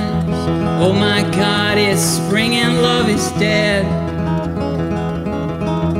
Oh my God, it's spring and love is dead. No needs, no wants, just thinking Pegasus thoughts. No needs, no wants, just thinking Pegasus thoughts. No needs, no wants, just thinking Pegasus thoughts. No needs, no wants, just thinking Pegasus thoughts. Thanks. You're watching Audiotree Live. We're here with Field Medic. So, Kevin, I first wanted to ask you about your book of, I'm assuming it's poems because it says haiku on it. Yeah. You want to talk a little bit about that? So I've been putting out zines called Hella Haiku. There's been 10 editions, little paper zines that I make myself. And so when we were making this new album, we wanted to make something kind of special, so I put them all into an actual book. It's a short book, but... That's awesome. So all the zines are in one book So most now. of them, all the good ones. 'Cause Yeah. sometimes I crank out the zines really fast, so some of the haiku aren't that good. But I took all the best ones and comprised it into a first volume just called Hella Haiku and Other Selected Works. I love So it. there's a couple poems at the end as well. So do you have people contribute to it, or are you the sole writer? I'm the sole author of Awesome. this one. Well, if you're following Kevin on the Field Medic tour, you should, I'm assuming these are at the merch table. Yeah, please pick up my book. Yeah, do so. Make my publisher happy. Yes, and your new album, Fade Into the Dawn, has recently come out. Yeah. What is the recording process like for you? Because you have a really unique kind of sonic quality. I'm wondering how you go about doing that. So everything I did prior to that album, I just did live to a 4-track, to cassette. Very simple. Yeah. I get kind of freaked out when I'm recording, so I prefer to just do it really fast. And that was kind of how it went for this album too. All the songs that have drums on them, real drums, I just recorded live in the room with the person that was playing. This next song I'm going to play is the only one I did on the 4-track, which is with a beat, and then I played live to a mic. Mostly Super just awesome. I just kind of record really fast, which may or may not be a good thing. I don't know. I just can't. I get spooked out when I'm recording, so. Yeah, I think it helps not to overthink some of the things, you know? Mhm. Because if you do it so many times, you'll become a perfectionist about it. Yeah, I never do any more than 3 takes. That's a really cool That's my philosophy, rule. actually. I like that a lot. I like to do a take, or do exactly 3 takes and go outside and smoke and think about it, maybe take a walk, forget about what I might have done wrong Yeah. in each take, and then come back and listen, and then I just pick one. You see which one's the most, where the magic is most Yeah, preserved. exactly. Just where the feeling is. Yeah. I think that's what matters more than perfection, because perfection's not even possible. Yeah, and that's all anybody really wants to hear anyway, so. Mhm. For this next one, Henna Tattoo, there's an awesome music video out for this one, so check it out. We're about to hear it. Hell yeah. Live on Audiotree.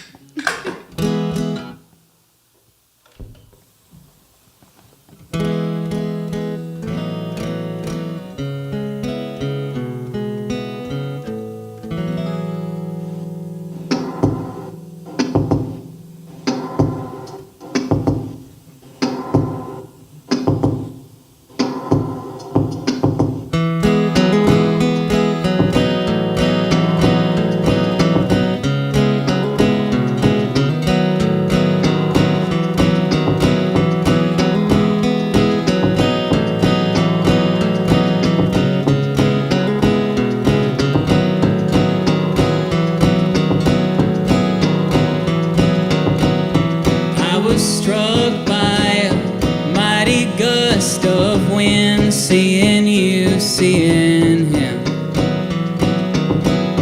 Is this love, jealousy sinking in? Seeing you, seeing him. Seeing you, seeing him. I've been feeling so insecure. Like, is it gonna come true if I say it? Rolling blackouts in your heart. Gave you a henna tattoo and it's fading.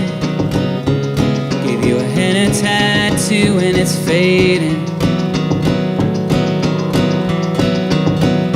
Your eyes close slow like poppies in starlight, and I feel your breath, white paper fan. You're my love, can't you see? I'm your man, tell me when you're seeing me, you're seeing it. Yeah, when you're seeing me, you're seeing it. I've been feeling so insecure. Like, is it gonna come true if I say it? Rolling blackouts in your heart.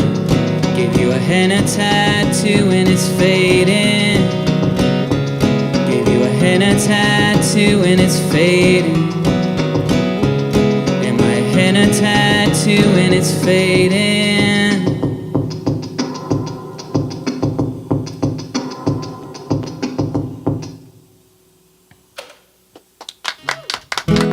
Thank you. We're gonna move on to a song for all you lovers out there. The song's called You, You, You.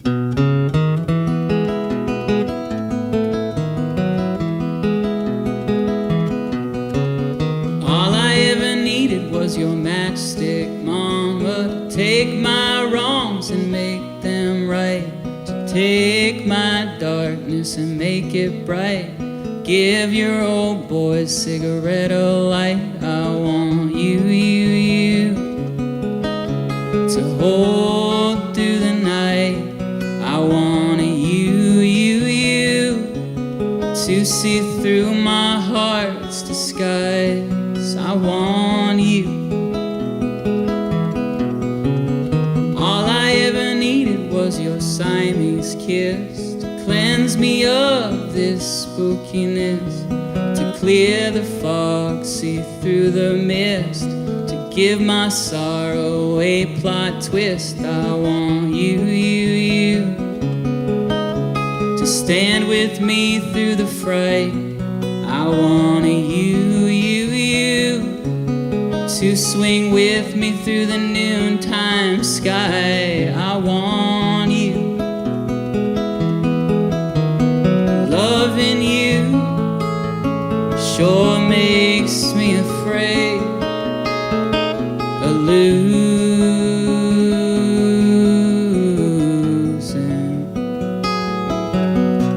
But I don't care, I can't slow down now.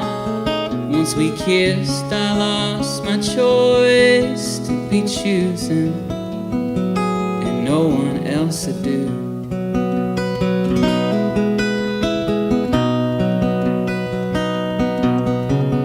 All I ever needed was your red wine voice. Comes out when it's late and we're getting close. And when I say let's take off all our clothes, it's 'cause I'm a bumblebee, baby. You're a rose. I want you, you, you to love me till daylight.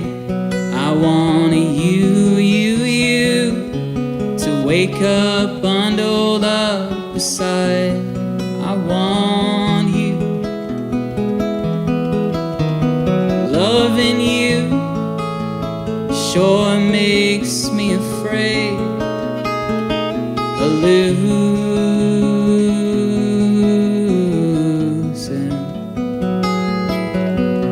But I don't care, I can't slow down now.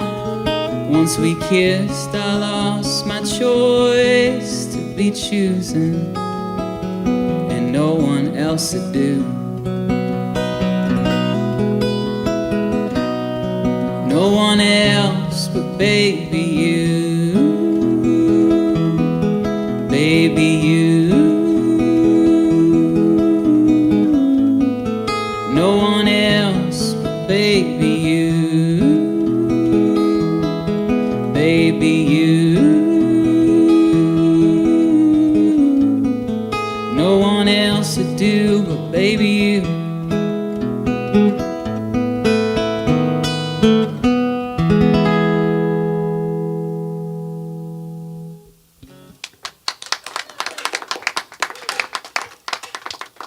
All right, this next song is going to be the last song I do with my boombox, my drummer. I just want to do a quick shout out.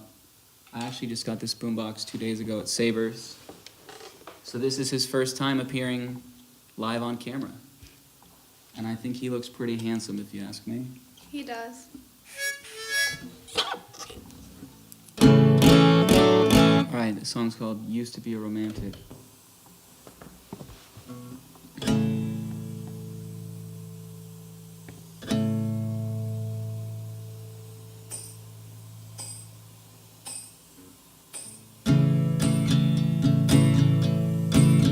I need a cigarette. Those fuckers talked over my whole set, but I don't have any time to reflect. I gotta sell some shirts to try and make the rent. I think I'm sick of transit. My anxiety's spinning on a compass. I used to be a romantic. Now I'm a dude in a laminate. I can't see shit, I'm blinded by the light. I swore that I'd quit, but I need a drink tonight. I'm on the road with no one I love in sight. I swore that I'd quit, but I need a drink tonight. And make that drink still. I gotta drown out this emptiness. I'm tired of playing all my old hits, but my new songs are too depressing. I'm hungover in a hotel bed. I'm gonna hop in a big red van, go to some city, do it all again. I hope tonight it turns out different. I can't see shit, I'm blinded by the light. I swore that I'd quit, but I need a drink tonight. I'm on the road with no one I love in sight. I swore that I'd quit, but I need a drink tonight.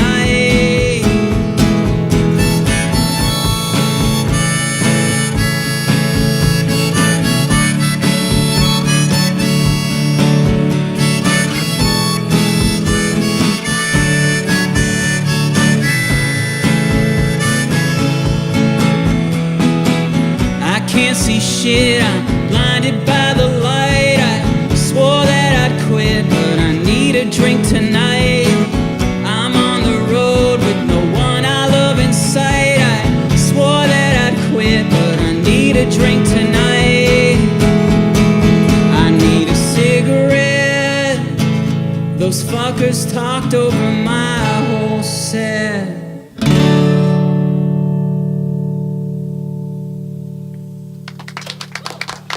Thank you.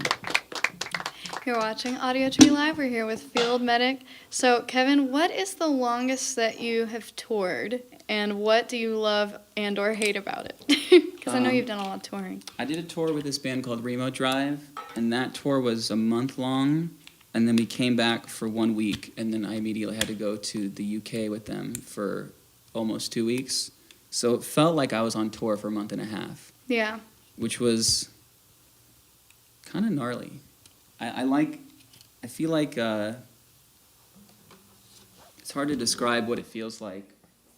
There's a part of it that's really nice, because every day you're doing your job, you know, going and playing for people, and that's really fun. But driving for a really long time and getting super drunk at the show and then being really hungover and then driving for a really long time is kind of difficult. Definitely. And also, you know, some shows are better than others. What do you do when the fuckers talk over your whole set? I just get off stage and I write that song that I just played. Yeah. I don't really get like super upset when that happens. It's just a strange phenomenon that I felt like I had to speak on. Yeah. If the fuckers are talking over my whole set, I'm just like, whatever. I'm just gonna play. I don't want to make a scene, you know.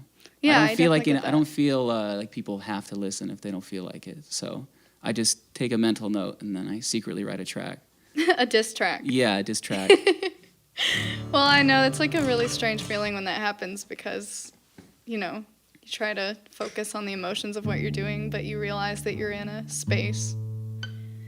Yeah, touring is wild. Yeah, it's crazy. But, you know, I always dread it before I leave, but then I always really enjoy it. Like, I'm having a great time right now, so. So are we. It's great. I'm looking in the control room. Looks like they're having a good time. Are they having a good time in there? They're giving us 2 thumbs Okay. up. Actually, 3 Whoa, thumbs and up. 2 hang looses. Ooh. That's a good sign. Rock and roll. So, oh yeah, I forgot to ask you, how do you like living in LA and how do you like living with Derek? Living in LA is pretty cool. It's really nice weather. all the time. What they say is true. Yeah. We have this nice house. We live in Burbank, and so Derek converted the garage into a studio. So we pretty much have a fully functioning, fairly platinum studio just in our backyard. And living with Derek is great. I'm going to pretend like I can see him over there. I can see him. Now he's standing up, and he's blowing you a kiss. Okay, good. Derek and I have been living together for a really long time. We live together in San Francisco as well. We have a phrase that it takes two.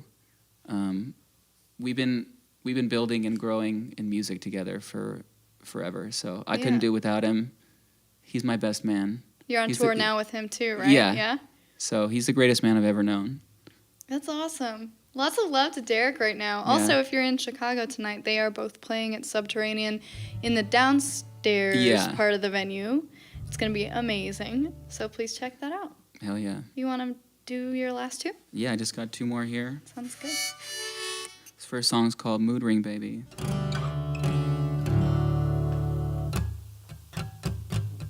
So you want to get close?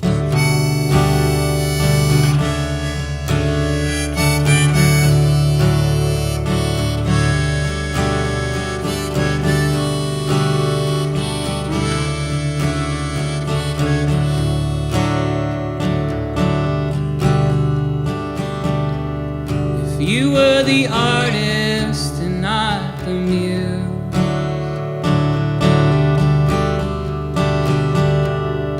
you'd be lonely like me too.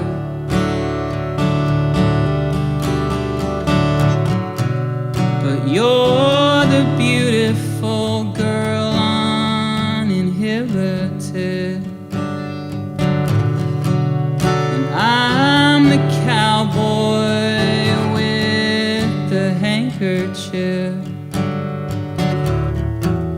You're green, you're purple, you're a silver ring of moods.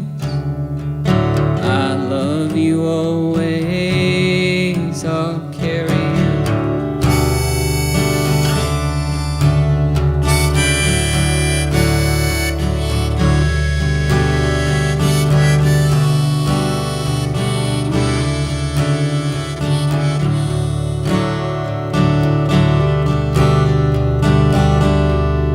You're so scandalous, you know exactly what you do.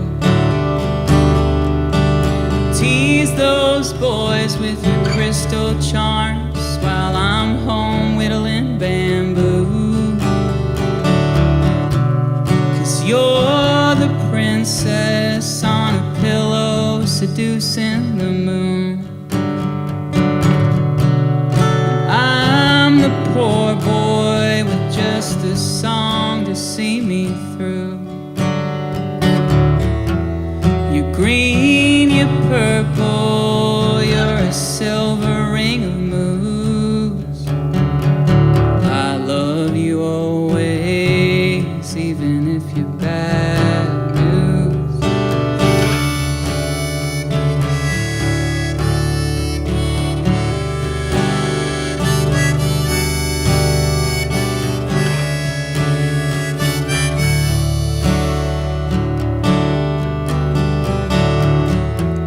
You're green, you're purple, you're a silver ring of moves. You're origami paper, I don't know what to make of you. One day you lick my wounds, the next day break my heart in two. Hey, I love you always. Yeah, I love you always. Hey, I love you always. Yeah, I love you always. Hey, I love you always. Yeah, I love you always. Hey, I love you always. Yeah, I love you always. I'll carry you. Mood ring, baby. So you wanna get close?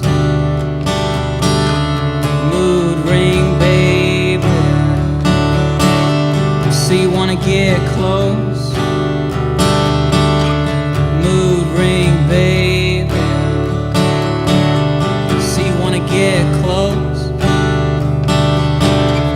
Mood ring, baby. Ah, see, wanna get.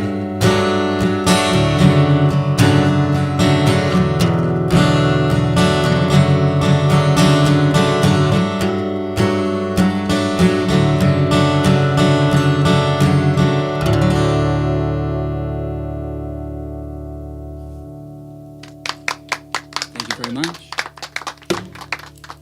I'm just gonna do one more song for you guys. Just gotta tune this up, actually. Thanks to Audiotree for having me. It's been a great time. Thanks to our chat room that I hope is having a really nice time. They're having a party right now as we speak. So sick.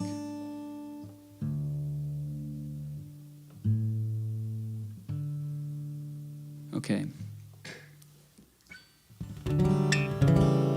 This last song is called Tombstone Poetry.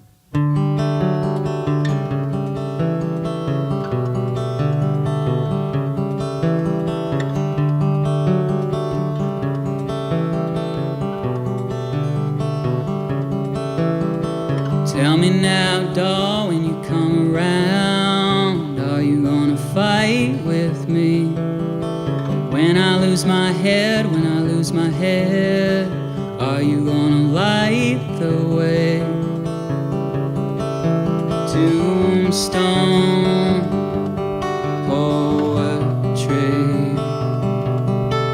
She's speaking from her grave in a letter she sent to me, and I get it, baby, I get it. In a dream I circled blue lakes where the waves washed out our mistakes, swimming with you.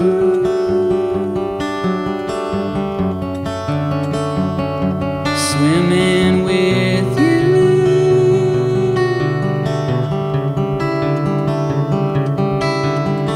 Tell me now, doll, when you come around, are you gonna fight with me? When I lose my head, when I lose my head, are you gonna light the way? Burnt up, fallen angels.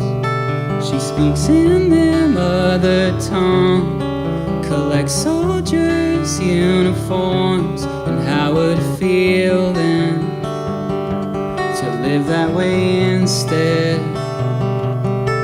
Among all this broken furniture, my feet rest on his ottoman, but did he love you like I do?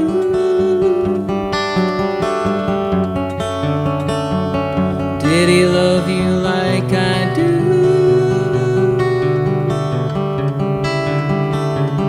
Did he love you like I do?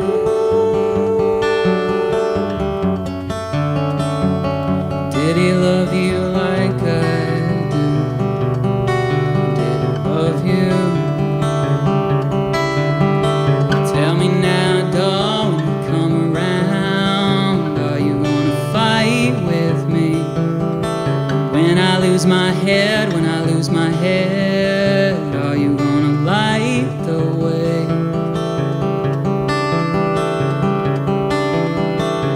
And did he love you like I do? Did he love you like I do?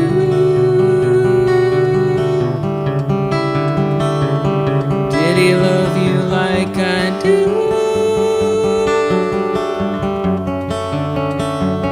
Did he love you like I do?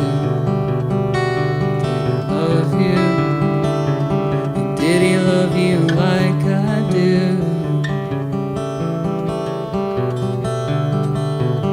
Did he love you like I do?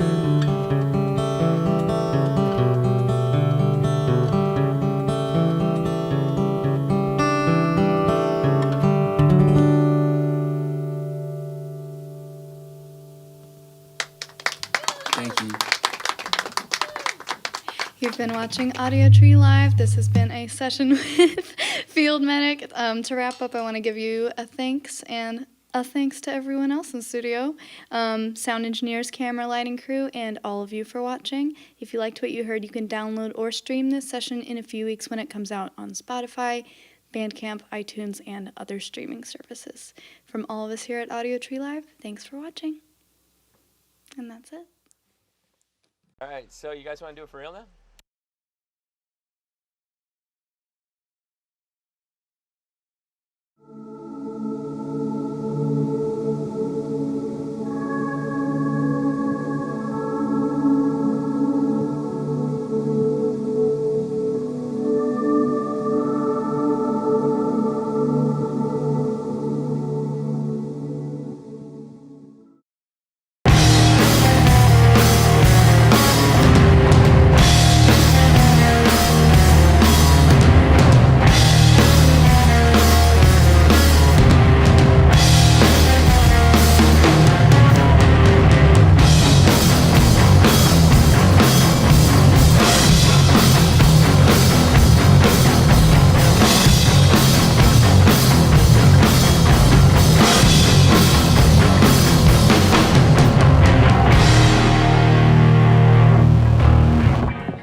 Well, it's brand new. That film's been.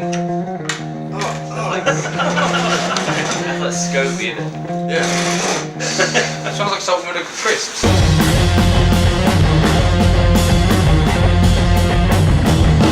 If I could get those wasted days back with my home and been back on track. If I say won't it, I'll take back. When I sit on home, I say, do I have the strength to say I won't go? My say my whatever go frantic. Stop frantic.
Welcome to Audiotree Live. It is Friday, July 21st, 2017, and we're thrilled to have in the studio with us Camp Cope.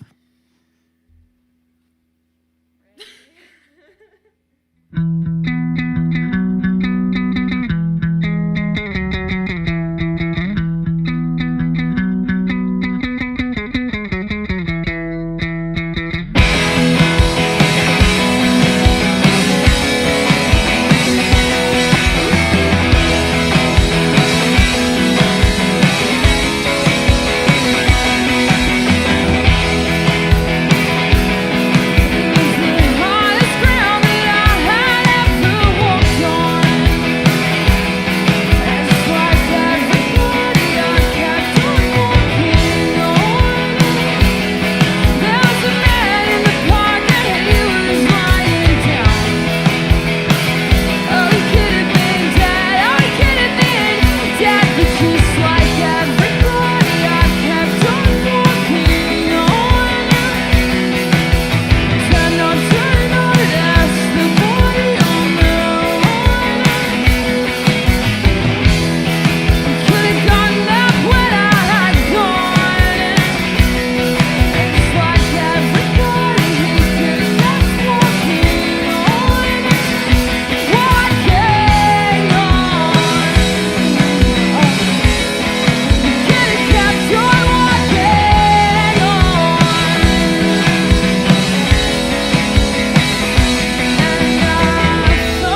Tuning sounds great.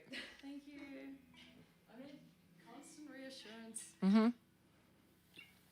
Looks great. Hair looks great. Tuning's great. Today is great. That's all I got. Turn back around.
Audiotree Live. We're here with Camp Cope. Thanks for being here, you guys. I'm very excited to have you. And we were talking a little bit earlier about what you went through to be here, which we won't rehash, but let's just say it was an interesting conversation about the United States Immigration Service at JFK Airport. Oh, we're never going to be allowed back in ever again. Yes. Well, you guys are, You're a little sketchy, so we'll see. But now you have a reference from Audiotree, so you should be fine. But I was thinking earlier that I found you guys originally with your 7-inch with Cayetana, which is one of my favorite bands, which is amazing. And you just recently signed a Run for Cover. So I was just wondering how that kind of came about. How'd that work out? How's that transition going? If you want to tell me a little bit about that. Oh, I don't know. We've just always done everything ourselves, really. With Poison City putting everything out in Australia for us. I guess we were kind of just waiting. We weren't looking to sign to anyone. But yeah, we're just sort of waiting for someone to come along that was the most similar to that we could find outside of that, because we get treated really well there. So yeah, Run for Cover really nice, and offered to put our record out. So excellent. We said yes, and then... And correct me if I'm wrong, you guys got to go to see them when you came here, or did I make that up? They came to the show awesome. Boston. Well, Brooklyn and Boston. Awesome. Yeah. Nice. So it was really cool. Yeah. Very cool. And Sarah, do you work at Poison City? Did I make that up? No, I do, yeah. Excellent. All right, I'm not making everything up then. So that's awesome. And it's also your first time for two of you and first time touring in the U.S., which is very cool. And again, the aforementioned struggles at the beginning, but everybody found clean underwear and some of their luggage. Okay. Yeah. But so we talked about the lowlights a little bit, but what are some of the highlights? You've obviously got to stay with some friends. We talked about Jeff Rosenstock. Pints of coffee everywhere. Pints? Oh, that's right. You just get it in pints. And that's good and normal and okay. Yeah, it's good. We get to see all of our friends in America pretty much. Cayetana, Jeff Rosenstock. We get to play with Chris Farron in LA. Oh, nice. Warriors with the whole tour. They're so good. We played with Thin Lips and Thin Cayetana. Lips. Yeah. So that's Such probably good been the bands. best. It's been so Yes, good. that's an excellent collection of bands that you've been working with for sure. And any other, we were just talking about cities that you guys have liked so far. Anything you've seen, landmarks. I know you didn't get to see the Home Alone house. We didn't talk about that. Yeah. Next time. Philadelphia. Yeah? The most perfect city on planet Earth. I'm so in love with it. Very cool. I'm sure they love to hear that. Yeah, we had 2 days off there. 3 days. We was going to be 3, and then we played a show at the end. But yeah, so it kind of was cool just to hang out there, and everyone was treating us really well and feeding us, and It's like a home away from home in Philly. I feel like we're a Philly band. Philly, Melbourne. We got told we were Philburn. a Philly band. What did we get? Let's say, do you know you're a Philly band from Melbourne? Yeah. Okay. That's nice to hear, I'm sure, after all that other stuff. But if you guys, whenever you're ready, get into your next 2 songs, go for it.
Everything is fun and okay, and we can do this.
Audiotree Live. We're here with Camp Cope. So Sarah, I was creepily scanning through all three of your Twitter feed, as I do. And I saw one that actually I was like, yup. And you said, the bullshit I put up with daily as a female in a band, even as someone who works in the industry and takes no shit, is insane. And I just absolutely feel the same way because I've worked in the business for a little while, and it's just interesting when you're like, no, I'm actually doing important things. I'm not like somebody's girlfriend backstage or whatever. So, yeah. Oh, yeah. And you know, you guys get it. But obviously that informs a lot of your music, a lot of your lyrics. And I think in the last couple of years, it's been nice to hear more of a dialogue about that. Women are talking more about that. And I was just wondering, from you guys kind of being a touring band, always kind of out there in this, have you noticed any change? Have you noticed people more open to talk about it, or just people are still, people meaning men, still talking to you like you have no idea what you're doing? It varies. I think now that people know that we might potentially yell at them, we don't get it as much. We still get it though a lot. There's like a whole list of really dumb things people have said to us. Yeah. Like, I'll be like standing like this, and some guy will be like, "Do you know how to use an amp?" I'll be like, "Nope, I don't." No, I didn't like rewire my own guitar and like set up all my stuff. No. I think things are changing and you can feel it. Like, yeah, definitely. And that's what makes it more frustrating when things like that happen, because you're like, we've come this far. Sure, yeah. We were at a show the other day and someone said, wow, you guys, that was really good. Do you guys write all your own music? And I was just like, who else would write it? Britney Spears, songwriter, writes our music. Yeah, we're like Josie and the Pussycats. We're just here to sell things. That makes sense. Well, yeah, I think it's like, it's definitely getting better, I think, which makes it more frustrating when it does happen, because you'll have like good experiences and then it'll happen again. You're like, yeah, 2 steps forward, 1 step back type but thing. Yeah, it's definitely getting better for us anyway. We're very vocal about it though, so people know that if they like say anything to us, they're gonna get something back. That's good. Yeah, for sure. And I mean, I can imagine it's probably pretty exhausting. Like, I'm sitting on my couch watching Netflix, drinking shitty beer in my life, and you guys are on tour, and I'm sure that can be a little bit grinding. So it's important. Tour is a lot of Netflix, actually. It's quite similar to that. Sitting around watching Netflix. Just different times drinking of beer. the day. Right. You're moving. Good point. I'm certainly not moving. What else was I going to ask you? I lost it. Nope, actually. So we were obviously watching Oasis live earlier. My favorite band. Very important. So obviously that is one of your favorite bands. What other bands would you guys kind of bow at the altar at, or have influenced you? What other band would you sit and watch a shitty VHS tape for, essentially? Hop Along. Oh, excellent, yeah. I don't know if they have a VHS, but if they should Hop Along, get on that. We'll film it for you. I used to have like this VHS. I'm old. I used to have a VHS of Hole playing A Big Day Out in 1999 in Sydney, I think it was. And I watched it so much. It was like, it's ridiculous. I was probably, I don't know how old I was when that came out. Probably like 15 or something. An influential age. So I watched that so much that it broke. It was so good. Bikini Kill. Mm-hmm. Yeah. And I reckon, I don't know, I watched a lot of videos of like Pine Grove. Do you know that Yeah, band? oh yeah, we've had them in. They're amazing. Oh. We love them. Yeah, I'm obsessed. Excellent. And that's okay. Is it? That's okay. It's totally okay. okay. You're not the only person that's obsessed with them, trust me. Yeah, if you want to get into your last 2 songs, go for it.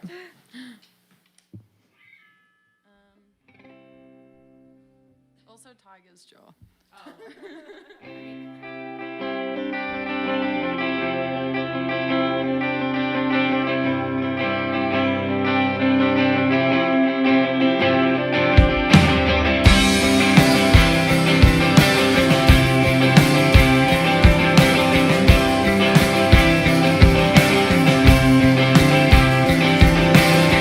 Kids from my high school still ignore me.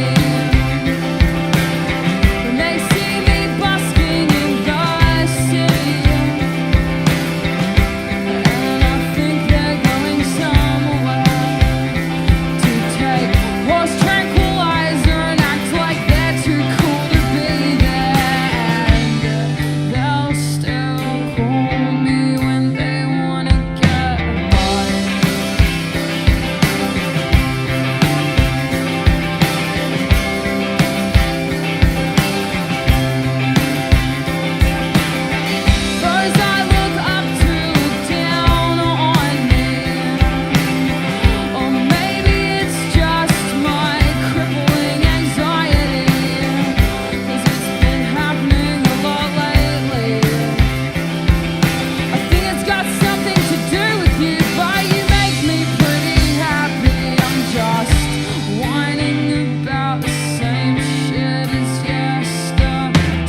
tuning?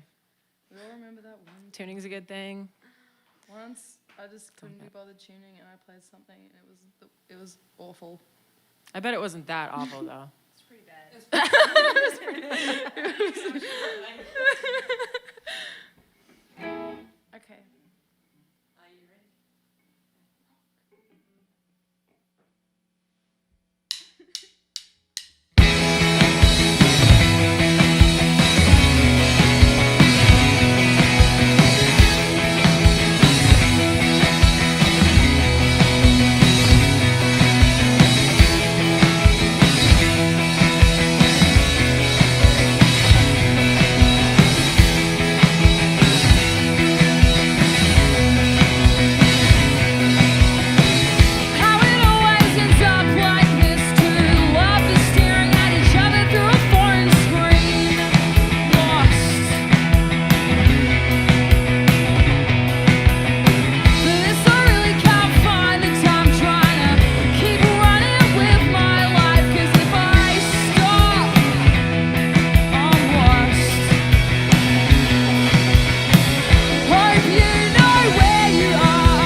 Audiotree Live. We're here with Camp Cope. And my last question that we touched on, important for me to know Italian slang, if you have any.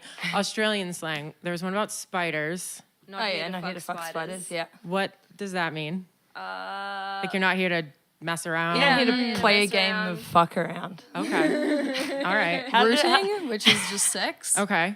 That's a great one. That's a good one. Rooting's my favorite one. It's so foul. That's it's not quite graphic, but it's certainly strange. So, any other favorite ones? No one says chuck a shrimp on the Barbie. Oh no, I've literally never heard anyone say that in my whole life. that's probably a good thing. It's fake news. Fake news. All right, awesome. So tonight you guys play at Cobra Lounge with Warriors, Typesetter, and Retirement Party. Correct. If you're remotely near Chicago, you should come because number one, I'll be there. Because it's your birthday. Yeah, it's my birthday. So you should probably come and buy me a shitty beer. But you really shouldn't miss out. It's going to be an amazing show. And then your second LP is coming out in 2018. Excellent. Yes. Until then, you have their first LP and then the split with Cayetana to indulge in. So thanks to all of our crew in video, lighting, everyone at Audiotree, sound dudes, and all of our viewers and listeners. Until next time. Thank you. It's hard to be a person with a camera in your face. Thank you very much, everybody.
Traps in your room to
You're watching Audiotree Live. We've been in the studio with Horse Jumper of Love.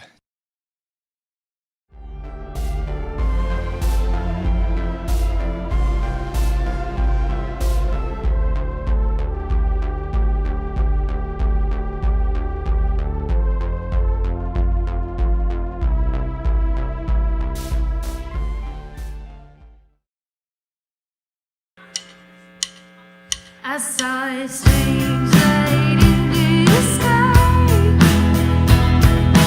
Fireball burning brightly.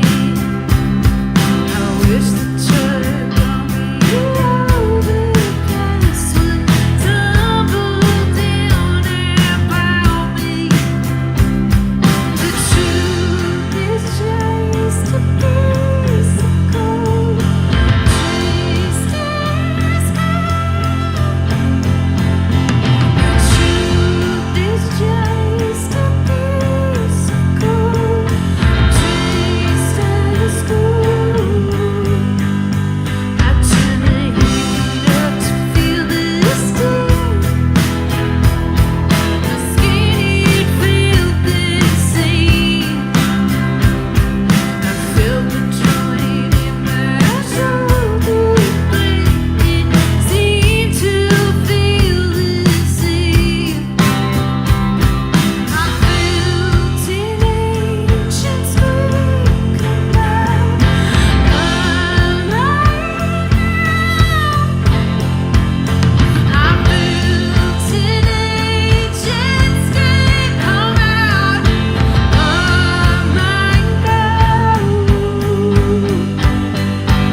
Today is Tuesday, August 11th, 2015, and we're honored to have with us in the studio, Turnover.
This is Audiotree Live. We're in the studio with Turnover. What's up, dudes? Welcome to the studio. Thanks for coming to hang out and perform for us. I would like to know a little bit about Virginia Beach. Are you all born and raised there or generally grew up there? Actually, none of us, I think, were born there. Okay. Casey and I are from New Orleans. lived there for like the first few years of our life, and then moved after Hurricane Katrina in 2006. Okay. And then Danny and Eric probably have their own story for you. Yeah. I was born in Long Island and moved to Virginia in like 2000. Okay.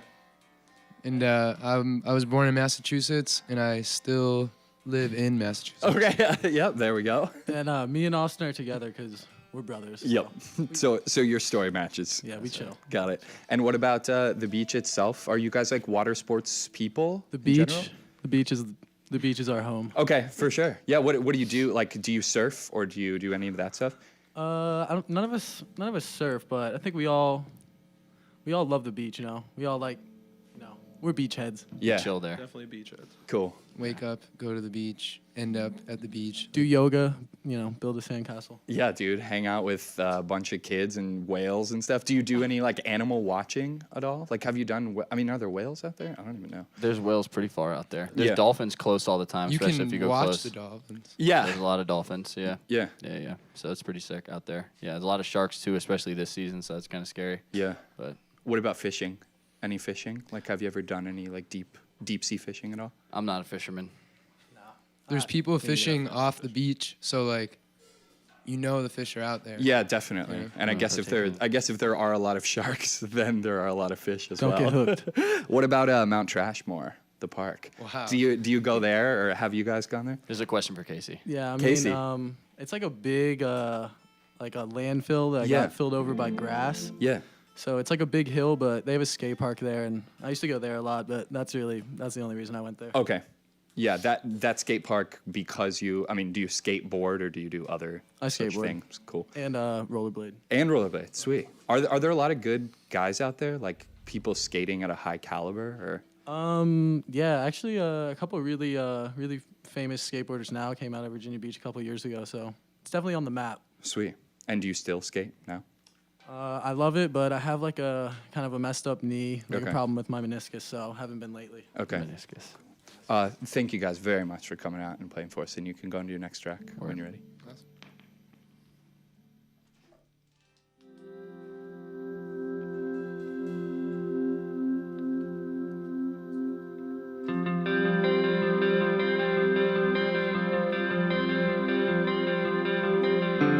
Found the picture that we took when we brought in New Year. It's hard to see, but I remember.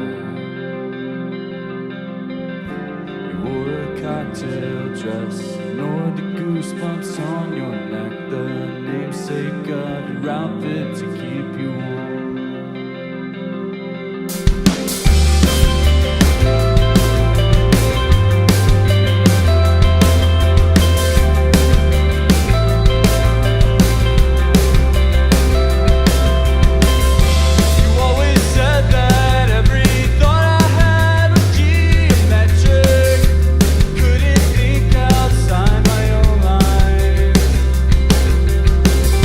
I hope you're all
is Audiotree Live. We're in the studio with Turnover. I'm curious what you guys are listening to, maybe some records that you're excited about from 2015, if you can think of it, or just something that like you've been on as a band listening to a lot.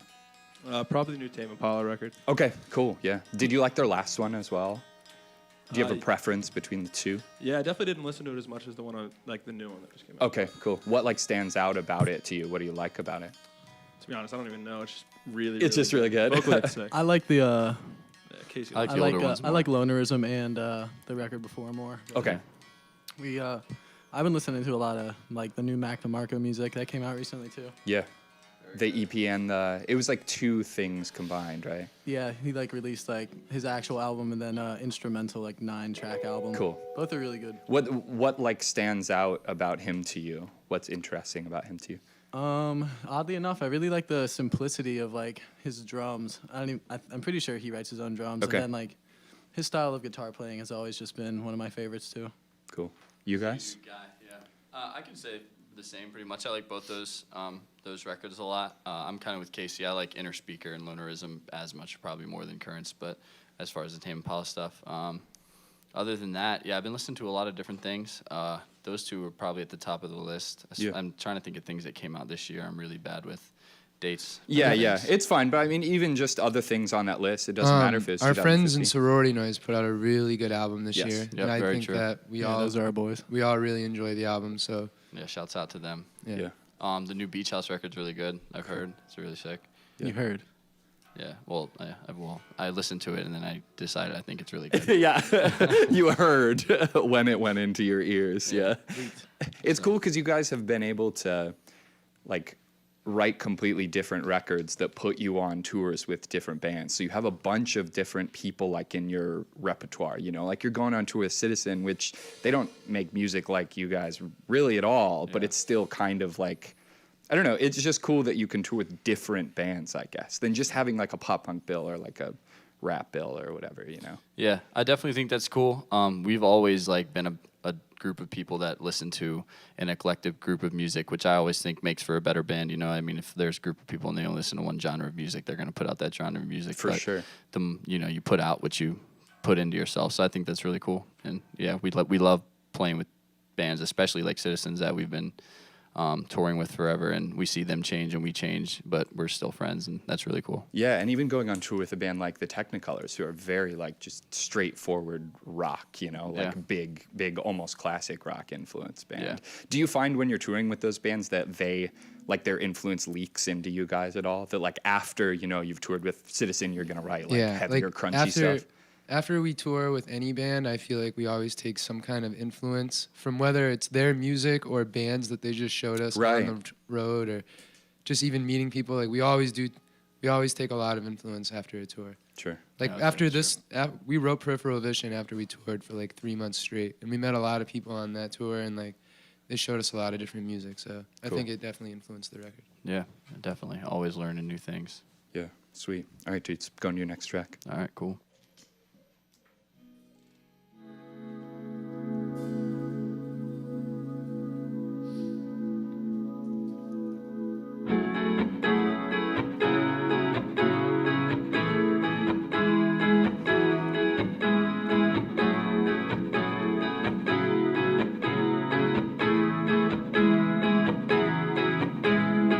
Thinner at the waistline, I feel thinner at the waistline. I'm getting old in the face every day. There's another new line, new line.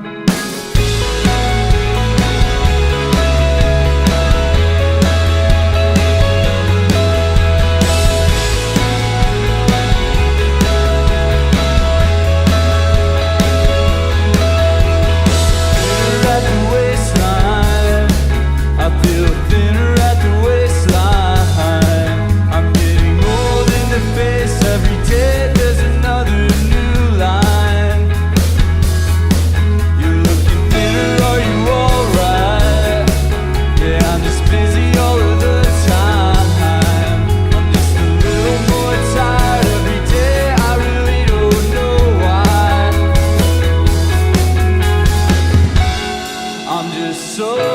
far. I feel so far away. I'm just so far. I feel so far away.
This is Audiotree Live. We're in the studio with Turnover.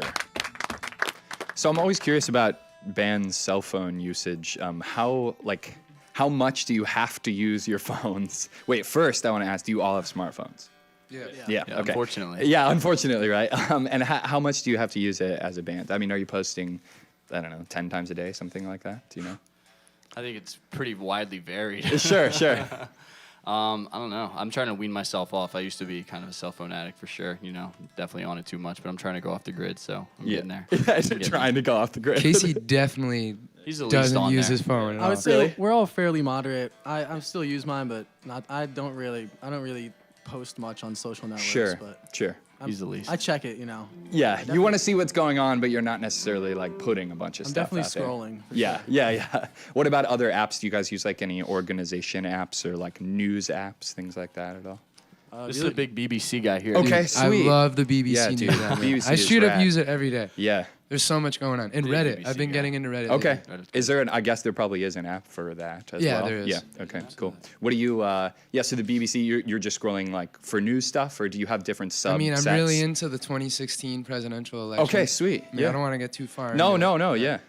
Let's stray away from that. Yeah. We don't have to discuss it. How important do you think it is that people are concerned with politics, though? That's what I would like to know. I think it's honestly really important because I go to school for that right now. Okay. And I was so For poli-sci or for psychology and a minor in political science. Okay. So I think people are really uneducated in politics, and people they're always making comments and statements, and people really don't understand what's going on. So people should educate themselves a lot more. Yeah, for sure. It's hard to know though what like news avenue you should go through, right? Like how do you do it? Well, the reason I use BBC is because BBC is United Kingdom. Right. So it's not democratically or Republican pushed. You know what I mean? Yeah. So their perspective is from the outside, so yeah. it's possibly and more I mean, valuable. it's still opinionated, Yeah. obviously, but it's hard to find unopinionated news, but it's maybe better that it's coming from an outlet where they're just like, oh,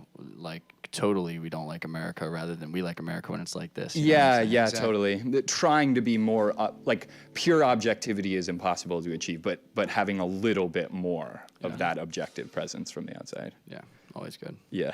Others. So he's the only news junkie there, or the only politic between you guys? I'm strictly Snapchat. Okay.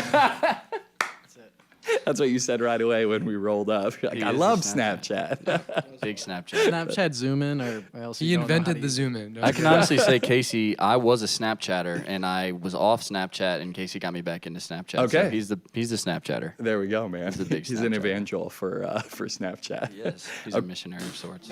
Okay, these guys are on tour in Europe, like I said, in January with Citizen of, that would be next year. The new record, Peripheral Vision, is out now, and right now they're on tour with Lydia and Sea Haven, sorry. Actually, We're right now we're on tour with The World Is a Beautiful Place, I'm No Longer Afraid to Die, and Pianos Become the Teeth, and Take One Car.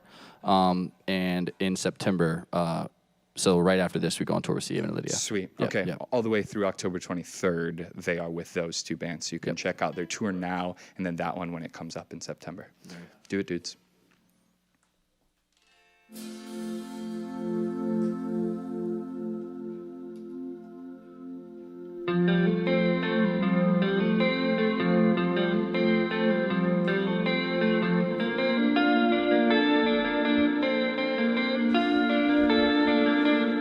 Carelessly you pass the hours, humming songs you heard when you were young.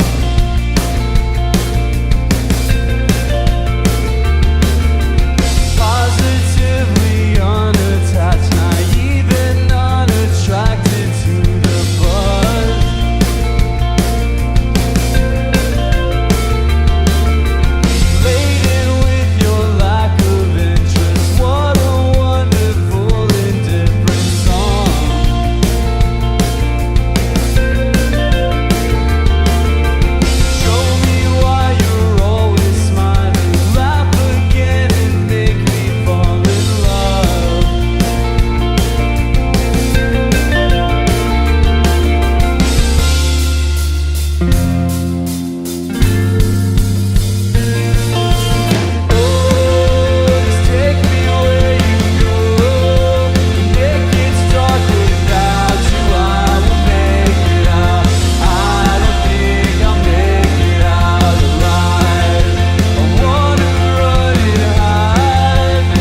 You've been watching Audiotree Live. We're in the studio with Turnover. You can check them out on tour through the end of the year and get their new record in record stores and online.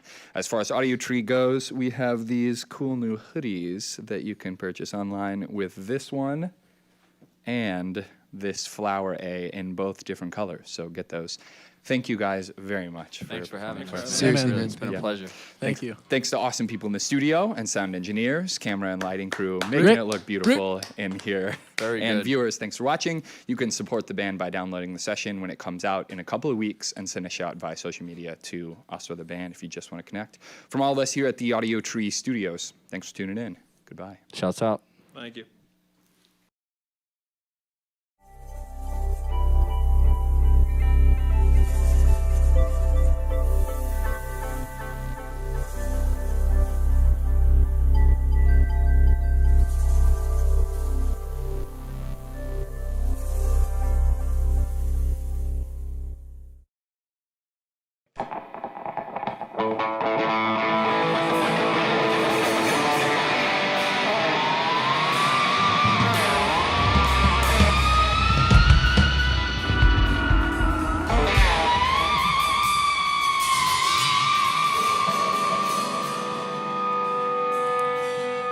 Good afternoon, you're watching Audiotree Live.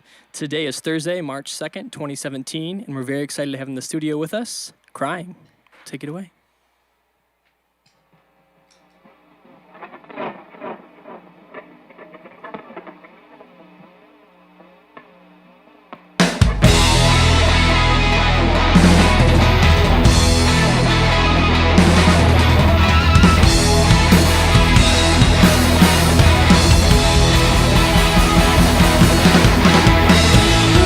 Getting up from this, take a shot in the dark.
You're watching Audiotree Live with Crying.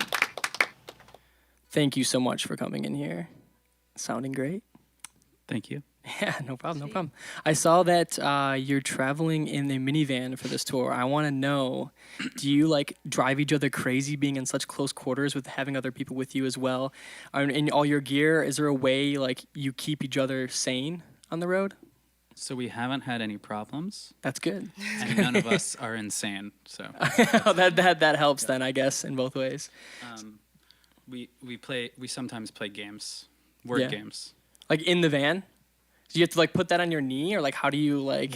Sorry, word games. Word games. I thought you said board games. I'm sorry. My crazy, my crazy accent. Yeah, it's okay. So is it a East Coast accent? Is that one? Yeah. Well, I saw on that Europe tour as well that you were on that there was some fan art that you were given from. Do you want to tell me a little bit more about that? Oh, we were in Vienna? Vienna, Austria. Vienna? Okay. And someone had Oh, done like okay. a cross stitching. Is that what it was? Okay, I Yeah. couldn't tell too much from the picture. Did they just randomly give it to you? Is it like a longtime fan, someone you've been in communication with, or? They definitely had made some for the hotel year. Okay, and cool. Framed it, and then I guess they wanted to give us one as well. That was really sweet. That's awesome. I think it was like a really nice, proactive fan of music. Just music in general, not just like specifically you guys, is right? All right, that's cool. And then how's this tour going so far? I know this band's from overseas that you're touring with right now on this U.S. tour. Is it kind of strange? Are you showing them around at all, or is it more or less like how's that reaction with them? There haven't been too many like Hangout times, yeah. going on. I think they know more about like the parts of the country that we don't live in than we do.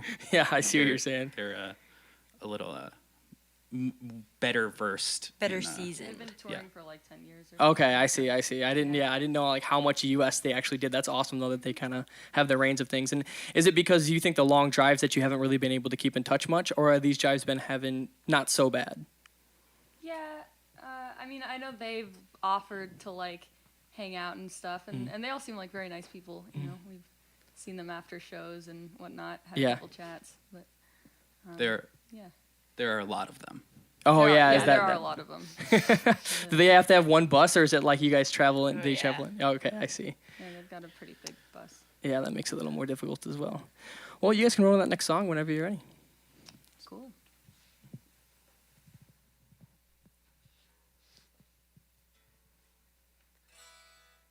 Thanks.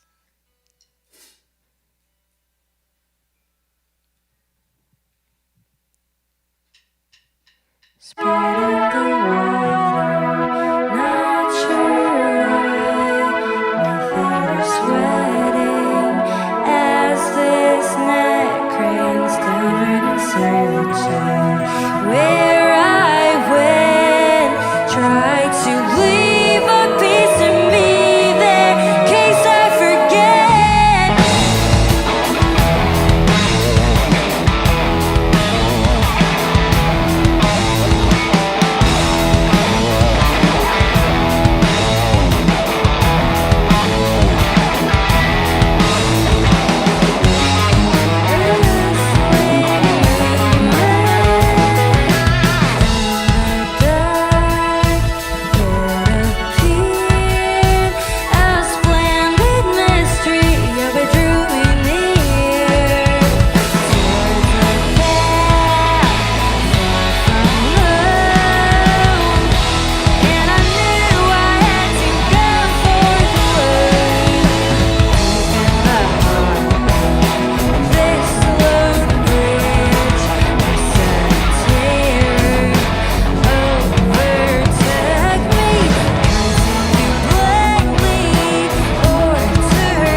watching Audiotree Live with Crying.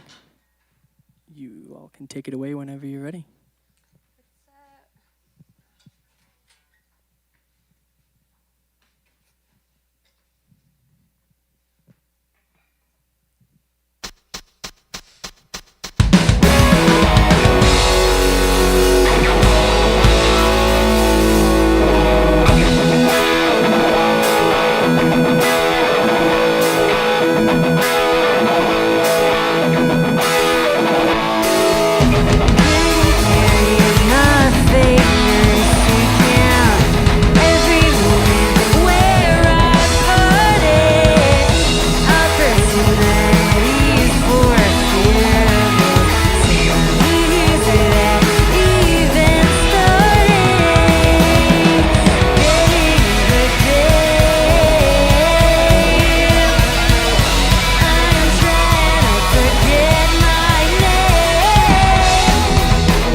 You're watching Audiotree Live with Crying. I saw an interview online with you all, and you were talking about your writing process. It was for your previous album, not this newest one. And it was kind of more based around like the synth engines or the MIDIs you were using to kind of create the songs at first. I want to know, with this new record, did you approach writing the same, or did you kind of approach it differently? Because I know it's not as prominent as the older stuff. Did you start with guitar, or did you also start with those programs? I think most of the songs start with guitar. Okay. But it's like I'm writing the guitar part, but it's actually the synth part. Okay. I think the writing was the same. A lot of things were kind of optimized. Like they were really busy, and it was very hard for Eliza to find like a good vocal line. Yeah, because there's so much going on, kind of. So like there was a little bit less of that, or it was a little more like I gave her like not a big outline or just an outline. Yeah. And then that's kind awesome. of like we both filled it in a little bit. Cool. And I know you've mentioned before about like some of your influences being like Prague and like Dream Theater and like Russian type. When I was young in high school, I went to a laser light show of Rush. Okay. And it was the coolest thing ever. And I want to know, did you ever get a chance to see any of those bands that you majorly influence you in any shape or way? Either like a 3D show or seeing them live or however? I've seen the two bands that you named. I've seen them. Have you? That's awesome. Yeah. And was it everything you kind of wanted it to be, or was it? When I saw one of the, Yeah. Yeah, yes is the short and I was simple going to go way. into it, and it would have been really wild. Yeah. But I'm actually I saw Dream Theater, like they were shooting a DVD. Okay, that's really cool. That was sick. It was like with an orchestra. Oh wow. It was like seems like it'd be pretty epic. Well, on the topic, I wanted to bring this up as well as another one of my questions. What is the best live show, if we can go around, that each of you have been to? Do you want to start? Ooh. I have like a top 5. Do you? Or Okay, top we can 3. we can do top 3. That's good. Okay. Toe, Little Ooh, Tybee, Jaga Jazzist. That's awesome. Are like the top 3 that come to mind. And were those all spread out like with different time in your life, or was it kind of more? Okay, yeah, cool. I mean, over the past couple of years, and I've seen Rush like 5 times. Yeah. Go back to your older Yeah. question, and that's definitely near the top 2. But I personally prefer like smaller concerts. Yeah, a more little bit, intimate, yeah. maybe. Yeah. So. Cool. And what about you? I think the music tapes. Okay. Yeah, they like had that. They were touring Mary's Voice. All So right. they had the circus tent and like games and stuff. It's really beautiful. Yes, that sounds very epic. Yeah, it's awesome. And you, Ryan? The Go Team. The Go Team? Okay. I saw the Go Team, and it was amazing. I actually have a revision. Okay. I saw Knee Body like 2 weeks ago, and that tops all of them probably. Really? Did you play with them, or were you Oh, just no, like, no, no, okay, no. okay, cool, cool. Nate Wood, their drummer, Mhm. plays like drums and bass at the same time. Oh, yeah, that and could it's like be- it's not gimmicky at all. Like he shreds on both. It's insane. Yeah, it's not like Anyway. more of like a mess around thing. It's like serious Yeah, playing. That's yeah, no, awesome. It's Yeah. not a gimmick like a backing track full of synthesizers. Well, the gimmick sounds great, so you guys can roll into that last set whenever you're ready. Sweet.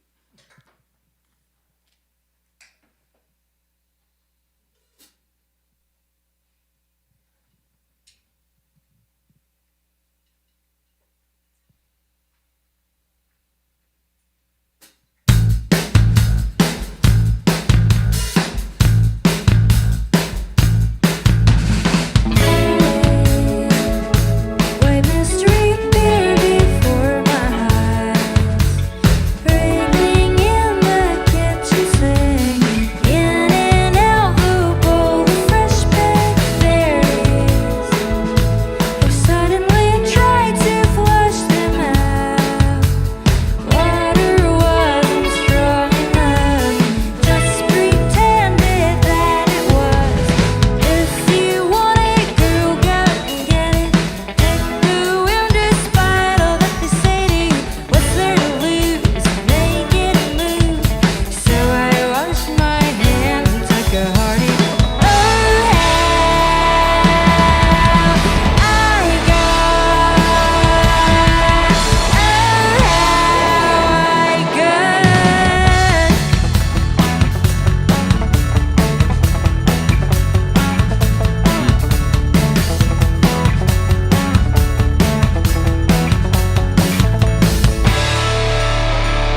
Look at my seat in the back of the car.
You're watching Audiotree Live with Crying.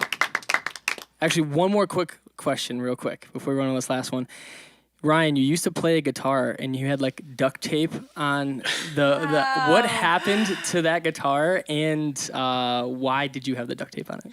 I think in a very Malcolm Young type of thing, except it was the other pickup. Yeah. It was actually just the pickup kept like falling out against the strings. Oh, okay. And I never used it anyway. Mm-hmm. I could see that being a problem. Yeah.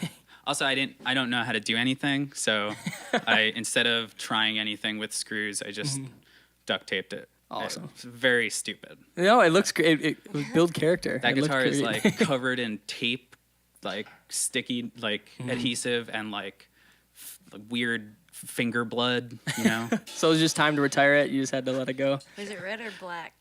We never know. Who knows? Who knows? Okay, I just had to ask that quick one. You guys can roll into that last song. now. Vermilion walnut. That sounds good.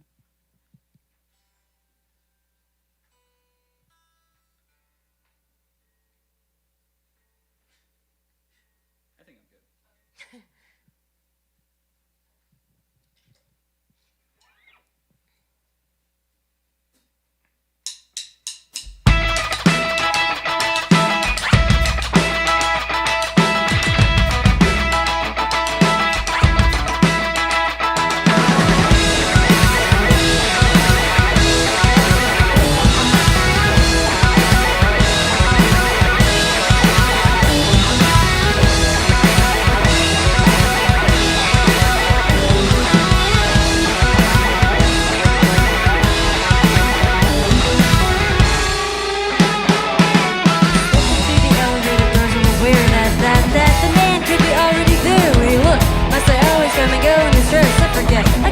Behind the sheet of my chest.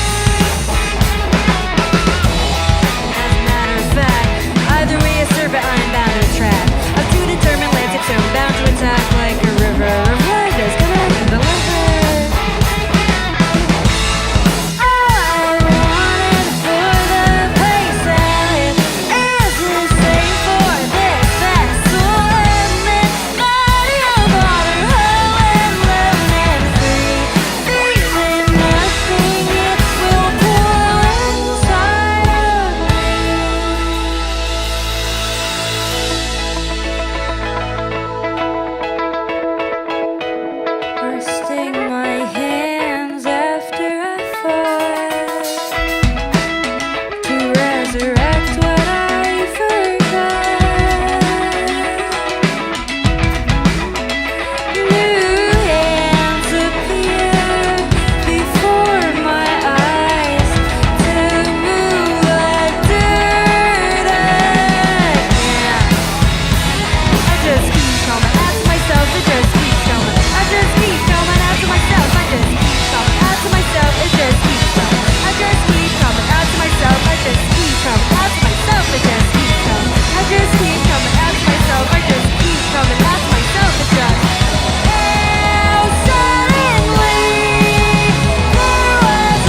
Audiotree Live with Crying. Thank you all so much for coming in and playing. Really appreciate it. You can catch them on the U.S. tour right now. Make sure you try to see them if they're coming to a town near you. Also, their new record, Beyond the Fleeting Gates, is available through Run for Cover and wherever you get your records. I'm sorry? Gales. I'm sorry. Whoop. But yeah, you can catch them in the city near you. Also, I want to thank the lighting and camera crew, the audio engineers, everyone at Audiotree who kind of helps make this happen. We appreciate that. And you can help support them and us by downloading the session in when it comes out in a few weeks. Until then, we'll see everyone next time. Thank you very much, everybody.